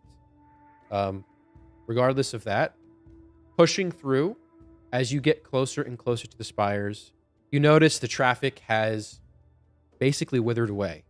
Most of the people here who are traveling through are heavily armed or they have very special wagons. They're almost like automaton. They are automaton, rather. That seem to be able to kind of transform slightly into like legged creatures that can kind of walk and like basically like climb almost. It's hard to describe exactly. They're almost like spider legs, you know? Yeah, like kind of like that. And these automata are they're a property of a very specific guild who claims not necessarily a copyright, but claims the knowledge, let's call it, on how to make them. No other imitators can seem to succeed. Does anyone want to make a history check for this? I will, because I have an ability for this. Okay.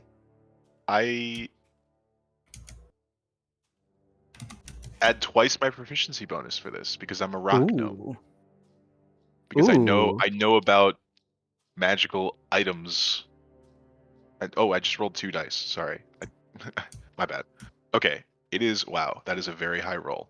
History, 29. All right. This guild, they're called the Stone Bearers.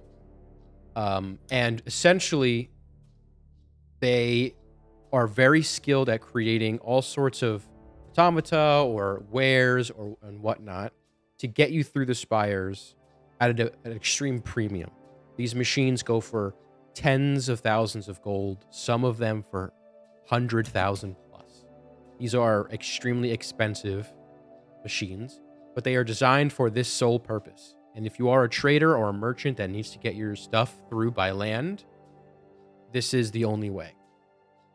And you can see as you make your way towards the spires down this road here, you notice that the people around you are starting to turn into this very serious, very experienced, equipped, prepared set of people. And a lingering thought in the back of your mind kind of just sits. Are you really ready enough? And with the spires, you never know. Do any of you want to talk to these people, kind of pick their brains, anything like that? Forget who it was, but someone we met told us not to talk to people because it shows our weakness. I think that's very wise. I do recall that conversation. Yeah, that was in context to the Black Cloaks, Shade Watch. Right. Just feels like a good general rule. Mm-hmm. Totally valid. So, if not, you proceed through. All right. So the way I'm going to do, there's different checkpoints that we're going to hit, and I'll describe some of this. Some of them are skill challenge related. Some of them are just pure choices. Some of them may even be an encounter. However, I've designed the spires in a way that it's almost completely random. So there's going to be a lot of rolls. You never know what you're going to get. It's a mixed bag. So if anything happens, it's whoever rolls its fault. Not mine. No pressure. No pressure. All right. So there is a path that diverges here, which is what you guys are going to take. Over here. All right. And what you see as you enter this route, we'll call it the Frey route, there are all sorts of caravans that have been broken down, picked clean, just sitting in ruin in various states of decay. You can probably guess that there's maybe bodies somewhere here. This is very much a lawless area, and it's just whoever is unfortunately met their demise just kind of rests there, and their wares picked clean. It's an unforgiving sight. All right, so this beginning part, as you're kind of ramping up, I would like you all to... Actually, not you all. I would like somebody to roll me a d12. What brave soul? I'll do it. All right. Boom, 12, baby. All right. Nice. Crit. Well, you all die. No. Rocks fall, everyone dies. Literally. Okay. Because the day is so clear and sunny, you notice that at top of one of the spires nearby, you notice there seems to be ruins, buildings built into the mountains themselves or the spires themselves. You can see jutting out all sorts of different shapes of wall, roofs, windows. You can even see maybe even doors. And every so often, you can kind of see stairs that are either built around in a spiral on the spires or bridges that have either collapsed or are partially collapsed, connecting portions. And with a 12, you notice on one of these connecting bridges, let's just say for visual sake, let's just say like maybe there's a bridge here connecting or something like that. You see a few rag-covered, almost like completely covered with silk and rag eye slits. People looking down at you. 3 or 4, maybe. Just kind of on this rope bridge connecting, leaning on it, not moving, no weapons visible. Maybe 120 feet, 200 feet in the air, looking down on you and other people nearby. With a 12 on this table, there are 3 other groups nearby in relative like closeness, proximity. So you are the 4th group of these groups here. You guys choose to do anything? Felix would like to reach into his bag and detach the scope Sure. so that he can get a better look at these people. All right. Go ahead and make a perception check. Oof. Okay, it's a 3. Okay, looking at them, all you can tell, there's 4 of them. They seem to be humanoid, obviously, covered in these multicolored rags. They look like they picked these articles of clothing or cloth off of people like you guys or the people around you. And you notice one of them is, as you kind of zoom your scope over, looking down at you with a very similar looking scope. I quickly put it away because I don't want him to think that I'm a juicy looking target. Sure. Okay. Anything else you guys want to do? I would just let my friends know that it seems like those people are scavengers and prey on travelers like us, so just be careful. Alright, let's look tough. Yeah. Oro makes a mean face. Oro sticks her tongue out at them. Okay. So this checkpoint is concluded. Is there anything you guys want to do while in the Spires? It's a very foreign geography. Before this is luscious green, wooded. Here is almost like a soft desert. Not quite sand, but dirt, clay. It's very dry, except when it rains, which it recently had. Do we know? Sure. Yeah. Would we know if the spires are like naturally formed things? Like, well, I hinted at earlier, the origin story, at least in the textbooks, is they were formed during a battle between some of the prime deities. Oh, right. During the Great Reckoning, the first one.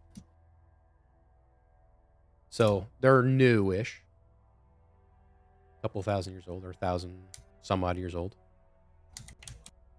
But yeah, that's why they're so jagged. These aren't very natural at all.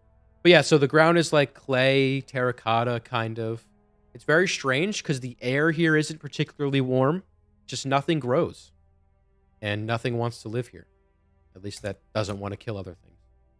So is there any... I mean, this is a completely foreign... I don't think any of you have been here. Do any of you want to do anything while walking through? Collect samples? Look at things further?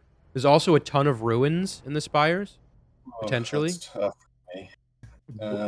Whatever you guys want to do. I'm definitely going to be looking at ruins. Okay. Anybody else? Therathar is going to tag along the ruin looking. So how invested are we in this looking? Because you'd have to travel off the path for some of them. I want to just first off look to see if any of them look intriguing to me, and then decide from there. So kind of like a perception thing, and then. Yeah, Therathari doesn't want to be committal about it. Okay. So if you both would like to roll me perception, I'll take the higher, or one of you can roll with advantage. I believe you're more perceptive than I am, Therathari. I'll give you advantage. 12. Okay. All right. Anybody else want to do anything? Iris, Felix, Oro? Felix would just be terrified that something's going to swoop down and snatch him up, so he's just keeping a keen eye out. Sure. I feel like the Spires are weird enough as a general geographical area that Iris would probably take some samples of things: dirt, rocks, Sure. flora, etc. Yeah, absolutely. You could probably find fossils of weird, cool things. Yeah, Absolutely. she's looking at all the natural stuff. Great. Just make me a nature check. Okay, nature. Oro can help you so you can get advantage. Word. Alright. Oro's not too much help because she's not very smart, but it's 10 total. Okay. Well, a 5 and a natural 1. Advantage is advantage. We take those. All right. So we'll start with the ruin explorers here. So on the path, about another hour or so into your travel, it's approaching 2-3 p.m. The sun is high in the sky, not very hot, rather moderate, probably like mid 70s.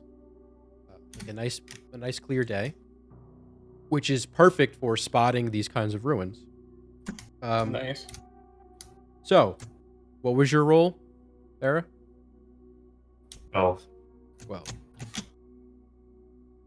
All right, with a 12, you guys notice as you're traveling, this part of the path is very well traveled, so you can kind of follow the footsteps and the kind of carved out terrain. There's no real climbing yet. You have just only begun. And there seems to be in the like one of the spires to your right, there seems to be more of these collections of protruding structures. You can see on one of them in particular, there is a large, almost like archway that sits between them. I will. All right, if you can all put your blinds on. You right? Lines. Hold on. I think you have to hit B. Is it B? Yeah. Yeah. All right. I will load this in. We'll see if you can all load. I'll let you know when we're good. All right. Once everybody's loaded in, I'll have you all remove your blinds. Looks like you're all good. All right. Go ahead and put your blinds on, or off rather. Woo! All right. Oh, Oh, shit. Oh shit! Oh This is shit, so what up? cool. This is sick. So you guys are over here. Let me get you. Damn.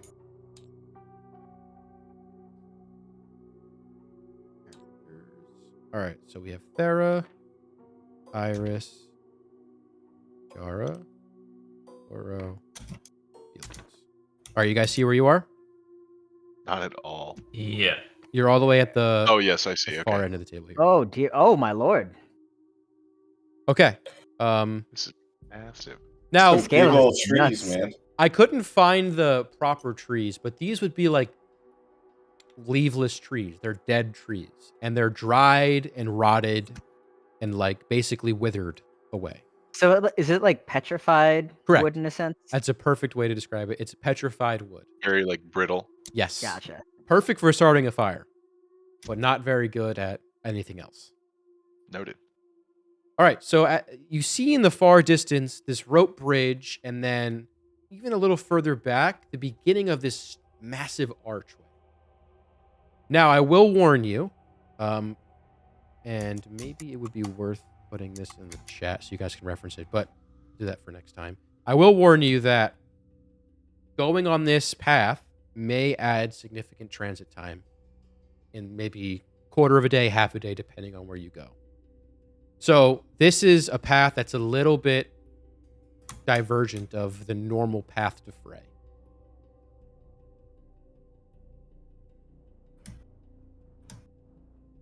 Well, does it seem worthwhile? Who Uh, knows how long it would take to see the things here? what what perception did Therathari have of the place? 12. That's what he sees, exactly what you would see. This little rope, and then the faint, large tower that's kind of like half caved in, and then just the start of gates, far distance.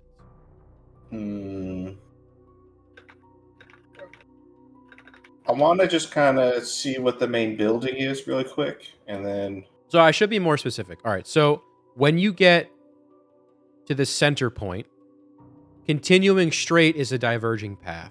Going right is towards Frey. So it's not like this whole branch is divergent. So like, I'll draw on the ground. Over here is a divergent path. If you were to go this way, that's towards Frey. Make sense? All right. Okay, That so if makes you wanted to sense. explore this whole So thing we- up here, So that would take us some time. then Yes. I say we get to here, And beyond the then- gates as well.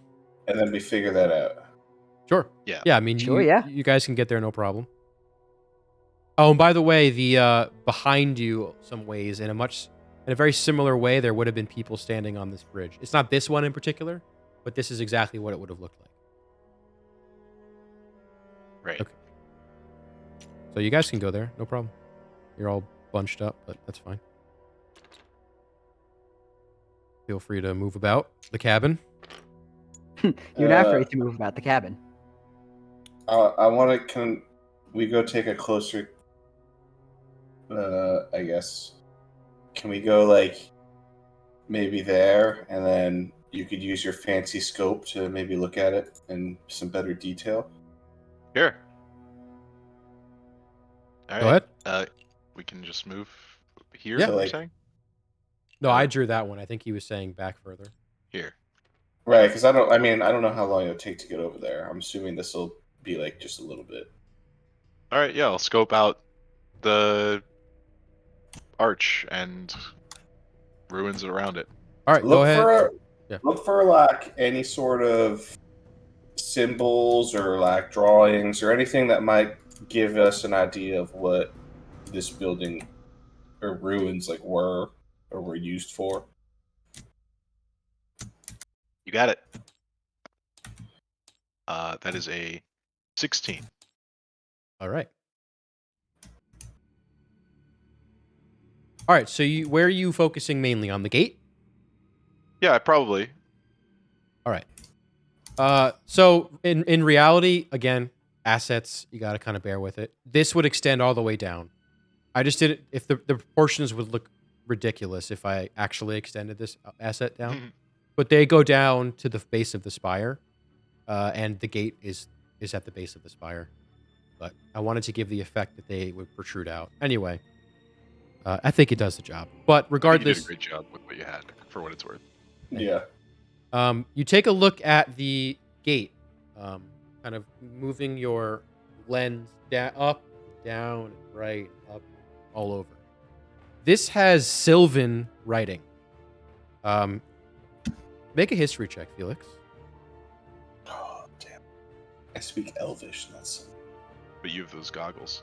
Oh, but I do have the goggles. History check. I got a 13, but I kind of I'm like session's almost over. Like I'm gonna use my inspiration. A lot can happen in 30 minutes. I know. No, I'm But I kidding. want to know what this is about. Go on. 18. All right, 18. All right. You would have heard. It's almost a wives' tale, or like a bedtime story to scare children. This is an ancient elven civilization called Valenthir. And Valenthir was built into the spires, for it was believed that the spires held either beneath or within the rocks protruding white stone. Because, after all, it was rumored that these were created by magic, so they must be made of magic. So these elves founded this civilization called Valanthir around and in these mountains, or the spires, not the mountains, and began to dig, and mine, and excavate. And they're one of the only sects. Oh, they're one of the only Jump sects scare. of. Love it. One of the only sects of elves that actually, instead of being in woods or around woods in that way, they were very much surrounded by like rock, stone. And they Rock became elves. rock elves. Yeah, they became very skilled at excavating large pieces of the earth. Tall Spire. dwarves. Yeah, tall dwarves. There you go. Regardless, it's rumored that the essence of the spires was not that of good magic, but of bad. And as excavation continued, the elves became more and more dark, evil, cursed, twisted, nefarious, all of these adjectives, just bad, dark elves. And it's rumored that Valanthir fell from the inside out of madness, pure chaos. And those that remain, this is the wives' tale part. They say that some elves still live in Valanthir, unable to bear the light of the sun, cursed forever. I would relay all of this to the party. Jari, so you would all know they this became wives' tale. Dwemer. So we have to explore this, right? I mean, Well, Well, I mean, we could. What are we hoping to gain out of it? I guess. well, personally, I've always heard about these folks. I've never been this close to the ruins themselves, but I feel a kinship with this civilization. You know what I mean? I mean, I'm a rock gnome. They're rock elves. They rock. They rock. I rock. And we both have a bit of a dark side. I don't know. I just would love to know more about them. And I have all this whitestone that I don't know how to use. And maybe there's some information on how to use this whitestone in there. That would be incredibly valuable. what if we could make this a return destination? Sure. I actually like that. Yeah. After we learn more about whitestone from where we're actually going. Right. Yeah. It's not a priority. Yeah, I think I agree. Based on the nature of it just being about Whitestone, it might be useful later. Right. I don't think if it was like, oh, this is like a temple to an evil deity, then based on what we experienced, it might warrant just checking to make sure everything's all right in there. But given that it's just like elf dwarfs that went crazy over Whitestone, I think we could probably come back and revisit. Yeah. Based off of like our time. Like if we had all the time in the world and like we were just on a laissez-faire stroll, I'd say we could check it out. But since we're on a time crunch, Yeah. When we come back through, or if we come back through, we should stop here. But I think you're right. So let's head down the path to what's the Frey. Where are we headed? Frey. Yeah. This is not marked on the map, by the way. well, it will be on our map. It will be on your map. And so put your blinders on for me. Oh, yep. Whoop. I will go back to the other screen.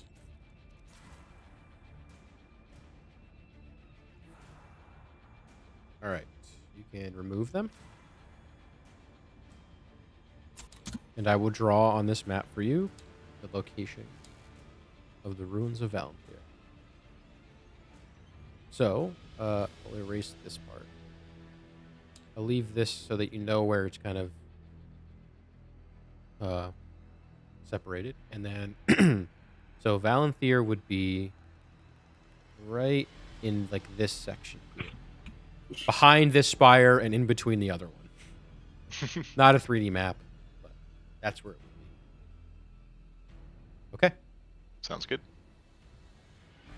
All right, so I'll say that, maybe in 40 minutes, hour of more travel through that. If your goal is to get to Frey by the end of the day, you will have to press on into, unfortunately, the evening when the sun sets. You'll be at Frey in about 6 hours or so, or 5 hours at this point, which will take you to about 8:30, 9 at night. Sun sets around 7:30. Do you want to travel that last hour in darkness, or would you rather brave it in the morning with light? I would rather travel an hour in darkness and then get to some sort of civilization than spend a whole night in the Spires without any fortification. Yeah, an extra hour. And I mean, like, I mean, we have light if we need it. Right. And a few who can see in the dark. Yeah, I have the light cantrip, so I can do some lighting if we need it. All right, so you're going to press on to the later evening, correct? Yeah. Yep. All right. We're going to do that extra hour. We are going to hit our first checkpoint here, or second checkpoint, rather. First skill challenge. So, for those of you with a carpet, this will prove fairly easy. Actually, not difficult at all. However, those of you without, which is just Iris and Oro, I think. I don't think anyone else can fit. I think we did the math and we could fit like everyone but them. I thought about this. What about the horses? Oh yeah. Yeah. How are the horses doing? This would be a tough travel for the horses at this point. Literally from this point, as I'm about to describe the skill challenge. Can we, one at a time, a rider and a horse over? And On just do the a bunch of carpet? trips? How much does This is like the horse? Fox. This is that game that you do in like 3rd grade. An average horse exactly that shit. weighs 930 pounds. Oh, Jesus Christ. Holy Maybe not. Lord. That's not going to work then. Iris, did you prepare Enlarge Reduce today? Just kidding. No, you did need to not. cast it like 4 times. I'm Yeah. joking. Nope. It's not on the list. Well, I mean, do we even have a chance of making it to our destination if we don't have horses on time? Yeah, no, I think we can't do without the horses. We have to. I think we just won't use the. We won't use the rug for this then. I think we are forced to camp here and use your enlarge reduce spell on the horses to get them through. You want to camp for the night, and then Iris and I can both. I think we have to. I don't think there is no. I don't think we can make it through here with the horses. You could probably buy horses elsewhere, but if you wanted to keep them, I mean, these horses were like fucking hundreds of gold each. correct. Yeah. Yeah, horses are an expense. I don't have Not that to, kind not of to money. mention the cruelty of just like. Well, Right, that too. from your travels through here already, you've seen some horse skeletons. Many. Whether that's breaking legs and being put down or what. But nevertheless. It's like it's like that meme where you see like you're in like the cereal aisle and there's like a bottle of syrup and it's like decisions were made here. That's essentially what it is. Anyway. I think the decision is we have to try to keep these horses. So I think that means we're forced to camp for the night. But let's think about this. If Don't mind me, I'm looking at spells. Jara, I don't think Therathari can cast Enlarge Reduce. Can you cast Enlarge Reduce? I unfortunately cannot. Okay, so only Iris and I can. We would both have to concentrate on the spell as we cast it, so we could do maximum 2 horses at a time for a maximum of 4 horses. But And that we would have burn 5 horses, and that would burn all of our. Yeah, right. Burn our high level magic ability. Do we? Can you like shift your concentration from one horse to another, or is it only on one thing at a time? It's one thing at a time. Or is it only like one thing and that's the spell? Or Well, is it like... Let me describe the skill challenge before you make a final decision, if I may. Sure, yeah. So the skill challenge is as follows. There's 2 ways you can go. The first way is through dexterity alone, where you have to navigate a very narrow walkway where you're at a cliff face that's a couple dozen feet in the air, approaching 100 feet, more than a couple dozen. That's the first one.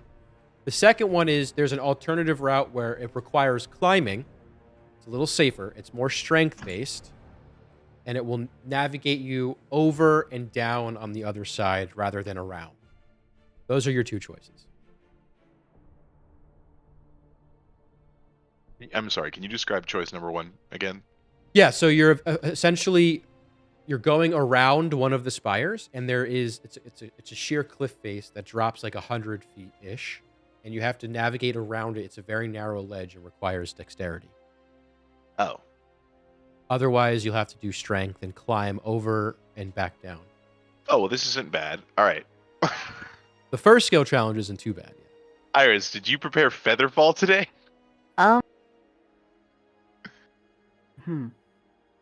No. Okay. Because I did. So we could theoretically throw our horses off the cliff.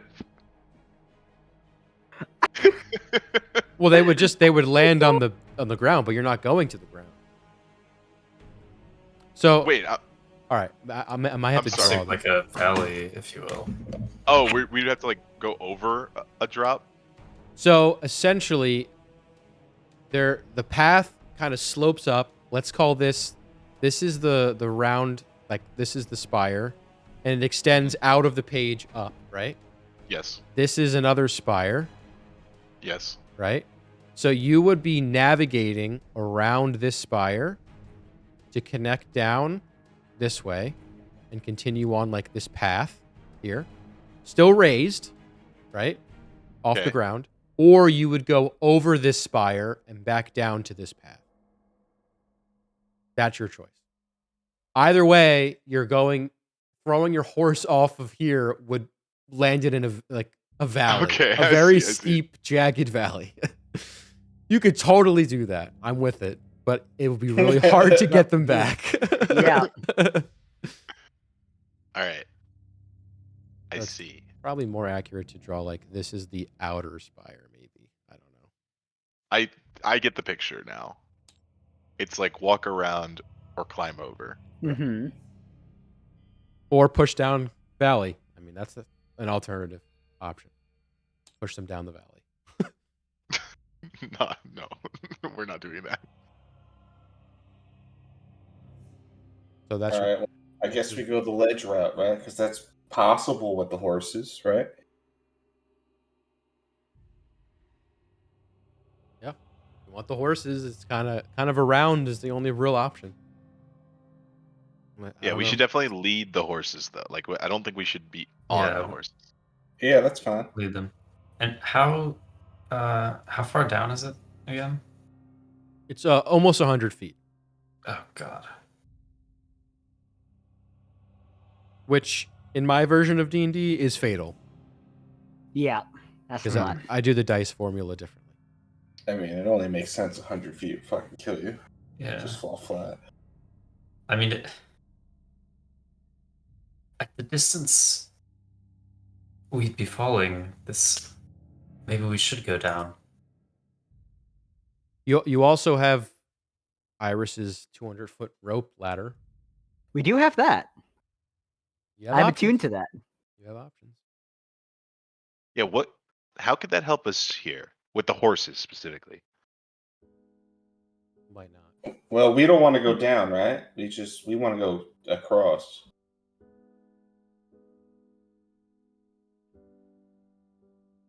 Well, Yeah, is there no way across? We have If to we go take down? that narrow. Like there's Right. there's So no we're way either back up. taking this Is narrow that- straight or. No, there's no real way back up. Yeah, I think the valley That's is not like easy. it's just not where we want to go. Okay.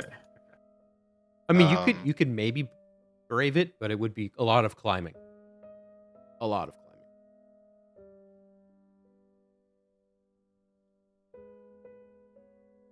So what's the plan? I think we go for the path leading the horses. think All right. that's our best bet. Are we all on board?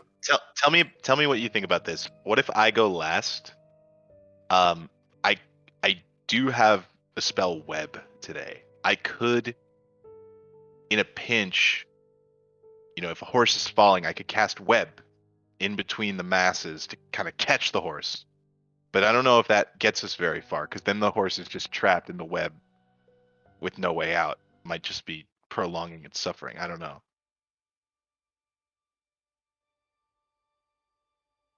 What are your thoughts? That's like the best I can. That's the best I can do. I think we just gotta risk it and hope for the best. All right. Okay. The other option would be to sleep here, prepare better spells for the morning, and then burn our resources, I guess.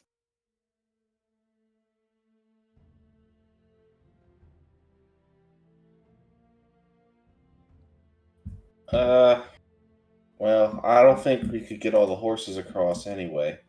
Yeah. So I think we have to give it an attempt here. Okay. Anything else? You want to look through our inventories anymore, or what? What are you guys? I'm let me good. know. I think we just gotta go for it. It is the Yeah, Spires, baby.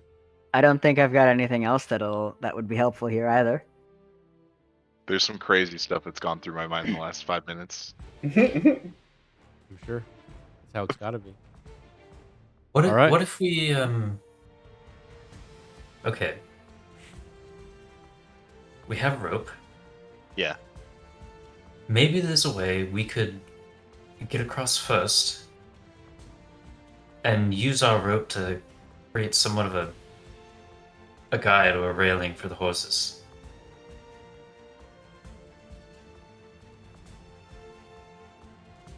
Yeah, okay. Let me ask this, Jared. Is this path, if a horse was standing still, is it like wide enough for a horse to just stand? Yeah, I mean it's just wide enough for a horse. It's like the really sketchy parts of the Grand Canyon. Okay, so theoretically, if there was like a barrier or something, we could just like push it through, and it would go through as long as there was something like stopping it from falling. Yep, potentially. It's set up correctly. Okay. Yeah. If we string the rope across, Then pull it one of taut, us, we could each hold anchor it it. at both ends. Yeah. Yeah. It would at least act as a guide, and that Right. would be something. And if we could find a sufficient anchor, then it could even right the course if a horse was going to veer off the edge. Okay, I like that. I just accidentally drew on this. Okay, so which one of us should go first then? I think have we only the need belt one to with stay all with the the rope. horses. What was that, Iris? I have the belt with all the rope, so I could go first. Go for it. All right. Yeah. So Oh. Iris will give it a try, and she'll. I guess I don't exactly know how this rope is supposed to activate, but we'll go ahead and So you take off utilize the this belt, kind of whip serpentine it belt out. and Yeah. turn it into a giant ass rope. All right. The rope turns into like this spool of rope. Like this Okay. winding collection of rope. So I guess I'll hold one end and you all keep the other, and then we'll go from there. All right, so Iris is going last and you all are going first, or is Iris going first, you guys going after? I think Iris is going first. Yep. All right, Iris. All right. So the way that this will work, it is a skill challenge of 3 dexterity rolls. Oh boy. All right. And you are allowed to fail 2 of them. Okay? And you Okay. only get 1 redo. Does that make sense? Okay. Yes. But if you redo it, you have to take whatever you get. Gotcha. I wish I would have prepped spells for mountain climbing. Well, we're going to the I did. Spires. I actually, yeah, I got the hints. I will say though, the DC will get harder for every subsequent fail. So keep that in mind. Okay. All right. Well. All right, Iris. Let's see how we do here. All right, Iris, you walk sideways or put your back against the edge of the spire, and you slowly. Iris, Do we get any adjustment for the climbing gear that we have? It could help you if you fall. Okay, good to know. Iris, before you go, Yes. Therathari will just give her a touch and cast guidance. Hell Okay. yeah. How long does guidance last?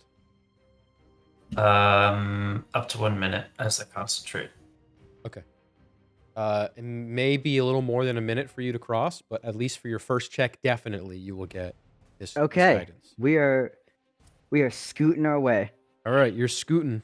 All right, make me a dexterity check. Straight dexterity. All right, here we go. Okay. Lovely, Iris. Love this. Okay, so roll number 1's an 8. All right, would you like to redo? Yeah, we'll redo the first one. Go Wait, ahead. is it? Do we know the number to beat? Not yet. Not yet. Okay. It's definitely got to be higher than 8. Okay, that's good. Better, I suppose. So the second roll brings me to an 11, and I guess I still have a D4 on guidance. Okay. That's super cocked. Okay, so that's 2. So I guess 13 for my first roll, and we'll see how where that gets us. All right, Iris is scooting, and this portion is where it narrows pretty significantly. And you take a step, and the rains last night made the ground quite slippery, not adding to the ease at which you can cross this, making it quite difficult. Your left foot, as you're leading, slips slightly, but you're able to stay against the wall and use your back weight to remain wedged. You just skirt through. Okay. First check. Word. You guys hear a brief as Iris instinctually. I was not expecting this cliff to be wet. Someone rolled a 1 on the table. Roll a 1 on the table. All right. Okay, that's your first check. You scoot on. Keep continuing on. Okay. So that's my Next guidance. check. Scooting on down. That's also very cocked. Oh boy. Okay, so second roll is an 11. Okay. You continue leading with your left foot, making note of the ground that's wet, seems a little sketchy. And as you're looking down, your right foot just tags barely on a pebble or a protrusion out of the ground and stumbles you. You stumble sideways, and by the skin of your left arm, just stay on the spire. Ooh. Okay. Last one was close. This one, you were about a second away from 100 feet fall. 100-foot fall. Nevertheless, you continue, Iris, braving the last checkpoint. Okay. As we're preparing that, Iris is going to use a brief action and utilizing the all-purpose tool that she has integrated within her. I'm going to use an action to add guidance to my cantrip pool, and I'm going to cast guidance on myself. Okay. I will add, this wasn't explicitly stated, and that's my fault. This is a skill check, so you can do things to increase or decrease your DC, just so everybody knows before you roll. But anyway, so Iris, you have guidance. Last checkpoint. So I'm going to. She's going to do her best to make an arcanical replication of Therathari's guidance. So that settles onto herself. So during this last third of making my way across, I guess I'd probably want to use investigation if I can to try and suss out areas that might be a bit more unstable to step on and try to avoid them. Go ahead and roll.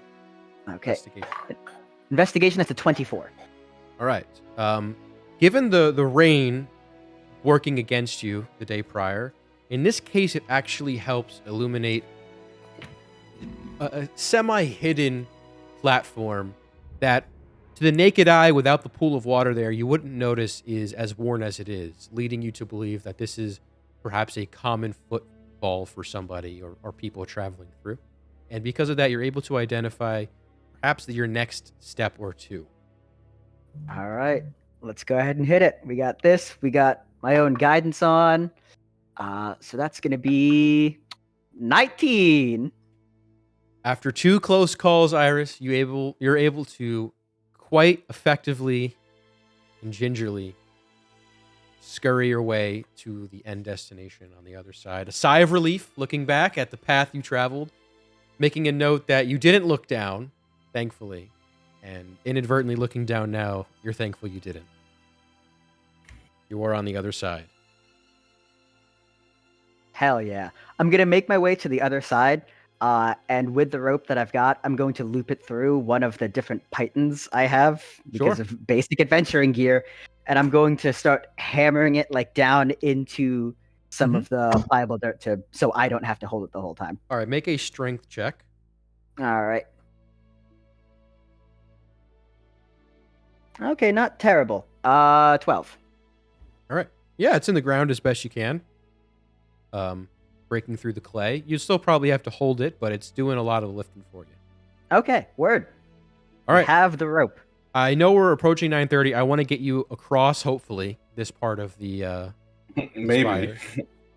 So I hope you don't mind if we go just a tad over. Who's next? If someone falls, though, let's leave it on that cliffhanger. Literally No pun that intended. cliffhanger, yes. Yeah. I will. That's exactly what I'm going to do. Who's next? So Iris is on the other side. The rope is taut. Felix would like to go last because he feels that the stakes are lowest for him. Because if he falls, he's fine. You still have 5 horses, so Should we try a horse? I'll go with a horse. Okay. I'll All right. be daring. with a So yeah, go on. have we moored the rope on the starting side yet? Yeah, has anybody fastened it? We should tie it. Thur's gonna tie it around some rocks or Okay. if they exist in the area. Make a dexterity check for this knot. F5. All right, it's tied. Can Felix assist with the knot tying? Okay. Roll with advantage, Tom. 5. It is just Felix now signs off. It is just as taut as it was before. Great knot. Good job. Slip Just knot. To be sure, Therathari is going to stand with it, Sure. holding it. All right. Not quite confident in himself. Therathari will stay there and just brace it in case. He knows his own dexterity. He does. Although the night prior, or the 2 nights ago, you were kicking it on the dance floor. Yeah, well, that was performance. So. True. And you were drunk. Okay. Maybe you need to be drunk for this. Who knows? All right, Jara, you and a horse. Who's first? You or the horse? I'm going to lead the horse behind me. All right. You're shimmying your way. Horse is leading. Make an animal handling check. Oh, Jesus. Animal handling. Ooh, not great. I got a 5. Okay. You're trying your best to keep the horse from looking down and getting spooked. Kind of going like, making noises. Have an apple in your hand, maybe. Yeah. So far, the horse is looking and obeying. Although its eyes are deviating. All right. Your first skill check. How would you like to increase or decrease your DC if you wish to do so? I don't know. There's nothing I can really do. All right. I do have. I do have magical guidance. So when I make an ability check that fails, I can spend a sorcery point to re-roll. Okay. That's separate. That's separate from your do-over. Your one. Yeah. So that gives me an extra, I guess, as many do-overs as sorcery points as I want to spend. Correct. Okay. So roll me 2 rolls, one for you and one for the horse. The horse has +0. All right, I'm gonna roll me first, so I can be fair about it. Oh, not 20 for me. Hell yeah. Okay. And for the horse, I got a 15. That's good rolls. All right, with a nat 20, you gain an additional do-over. Oh, sick. So you now have 2 do-overs. And you and the horse scurry across the troublesome spot. On to the next. Anything else you want to do? Just roll for it. No, just keep rolling. Keep All right, going. 2 more rolls. All right, I got a 14. Okay. And another 14. Nice. All right. 14. You are able to zoom past that obstacle. And by zoom, I mean cautiously zoom. Make another animal handling check. Alrighty. 7. All right. Your horse is spooked and will be a -2 to your next roll. Jeez. Okay. Go ahead and roll. Last check for you and the horse. All right. Me first. That's an 11. Is so that I minus the 2 or with the minus? No, this is for me. This is on you. It's a penalty on you Oh, so I have the -2? because you're the one leading it. Okay, then that was a 9, so I'll probably use a do-over for that one. All right. Go ahead and re-roll. Because I have it, and it's the last one. Ooh, that one's an 8. Can I double up on do-overs? This is your last do-over. 7! Pull it down! Oh no!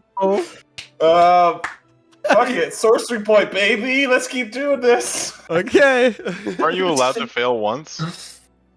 No. Oh, I thought that was with. Oh. Oh, no. No, this- The do-over is the fail one. Oh, I see. The sorcery one, though, this is the last roll, because Yes. I have to use the next roll with Correct. the sorcery point. better- So let me mark off I use the sorcery This point. is a big roll for you. Do you have any inspiration die to add on this? Nope. Anything? I don't think so. This might be a Rip Jara. This This rolled is a a 9, big roll. Wait, an Dan. 8 and a 7. Tower of I Doom swear it, to Dan. God. Tower of Doom. I swear to God, if this is a 6, I'll take it out. I'll take out my dice tower. Dice tower, don't fuck me. Oh, all right, that's a 12. All right, you just get across. I feel better. All right. Whew. All right, roll for the horse, though. Fucking 19 for the horse. The horse wants to get the fuck off the ledge, so it's off the ledge. And sees me go, whoa, whoa. I do that like 4 times. Oh, I love this game. All right, who's next? We have Therathari, Yes. Felix, Oro, and 4 horses. All right, yeah, so maybe we'll do one more, and then we'll call it. All right, Okay. that last spot's a doozy there. Be careful. By the way, Okay, because the rope is there, it'll give you maybe a chance to grab something. Right. That's Yeah, just yeah, yeah. your fail safe. But anyway, go on. Therathari's up. Yeah, and again, knowing himself, he's gonna cast Enhance ability for Okay. Cat's Grace And are you taking a horse or by yourself? with a horse. All right. First roll, Therathari. Would you like to do anything else? I guess you already did something to increase, so maybe for your next roll. But go ahead and roll your dexterity check for you. And Yeah, the I mean, horse. this is for a bit, I think, right? It's Yeah, it's a while. up to an hour if I continue concentrating. Yeah, great. Yeah, so you can continue to hold that for sure. The first roll is a 10. For you or the horse? Me. Okay, and then roll for the horse. So the horse, I suppose, doesn't get that advantage. Nope. So you just want the raw number for the horse? Just plus That's your own. 6. All right. You scurry across. Your horse may not be so lucky. You get what you want to use your do-over for the horse here. It's not your do-over. The horse gets its own. Okay, yeah, the horse will use a do-over. It's pretty low there. All right, 18. Well done, All right. horse. You just get across. Your horse, after a loose footing, it's a little sketchy, but gets across. Make an animal handling check. That's 6. Okay. The horse is spooked with a 6. On the second one, this is a -1 to your attempt. -1 in my attempt because of the animal handling roll. Correct. The horse is spooked a little. Okay. Okay. Jeez. And a 9. Okay. Would you like to use your do-over or no? Second one was the tricky bit, wasn't it? Well, Jara had trouble with the last one. Which one did ours have trouble with? The Second middle one, right? Yeah, the second one. Yeah, the Yeah. second one was the one we had trouble with. All right. Therathar is going to redo. 14. Okay. All right, you make it. Roll for your horse. Dexterity. 15. Let's go. All right. Last animal handling check and last set of rolls. Animal handling. 7. Jesus. Get a That's already minus. rolled. This is a -2 here for this one. Oh, come on. It ain't easy, baby. 15. With the -2 or Yeah. Well, I Wow. have advantage, so I got 2 rolls out of it. okay. Go ahead. And All then, right. yes. For the 15 horse? -2. 2. All right, Therathari. You can choose to try and save your horse. It will incur a roll on you that may end up in you falling, or you can let your Ooh. horse go and guarantee get across. Decisions. Oh. Are you getting? Do I get to know what kind of roll it is? This will be a purely strength-based roll. That horse is doomed. You letting it go? Goodbye, horse. Yeah, it's gone. All right. With a whimper and a neigh, the horse steps on clay, rhyming, baby, and it falls as you watch, loses its footing, its front right foot collapses, and it falls off the edge. A whimper and a smack and silence. Barathar, you make it across. Rip. Horseless. We'll pick up with the other horses and Felix and Oro next week. Oh god, Oro's gonna have a time. Yeah, Oro. This might be the end of Oro. Can you like reincarnate Oro? I can. Iris has been trying to keep Oro around because it's also built out of the armor that that Iris was first wearing. So that's like Wait. old ass armor. I think Tony just disconnected. Oh. Hello. Sorry, I X'd out of the pop out window. I didn't realize that would quit Discord entirely. No, you're good. Yeah, I have I can just recreate another steel defender. Iris has been trying to keep it alive because it's starting to grow on her, and also she built it out of the armor that she came out of, so that armor is old as hell. It's personal, right? Yeah. Man. Well, good luck to Oro. So that's gonna be a challenge. Yep. Welcome to the Spires, baby. And you chose the medium Yeah. route. Imagine the hard route. Yeah, good Yeah. thing we didn't do the hard route. Oh, Oro has the same dex modifier as me. She'll be fine. So far, so good. Do you have a great dex modifier? No, I had a +1, and I made it. Oh, okay. All right. Yeah, so she's chilling. All right. I'll see All right. y'all. All right. Good job, guys. All right. See you guys. Catch you later, See y'all. you, everyone.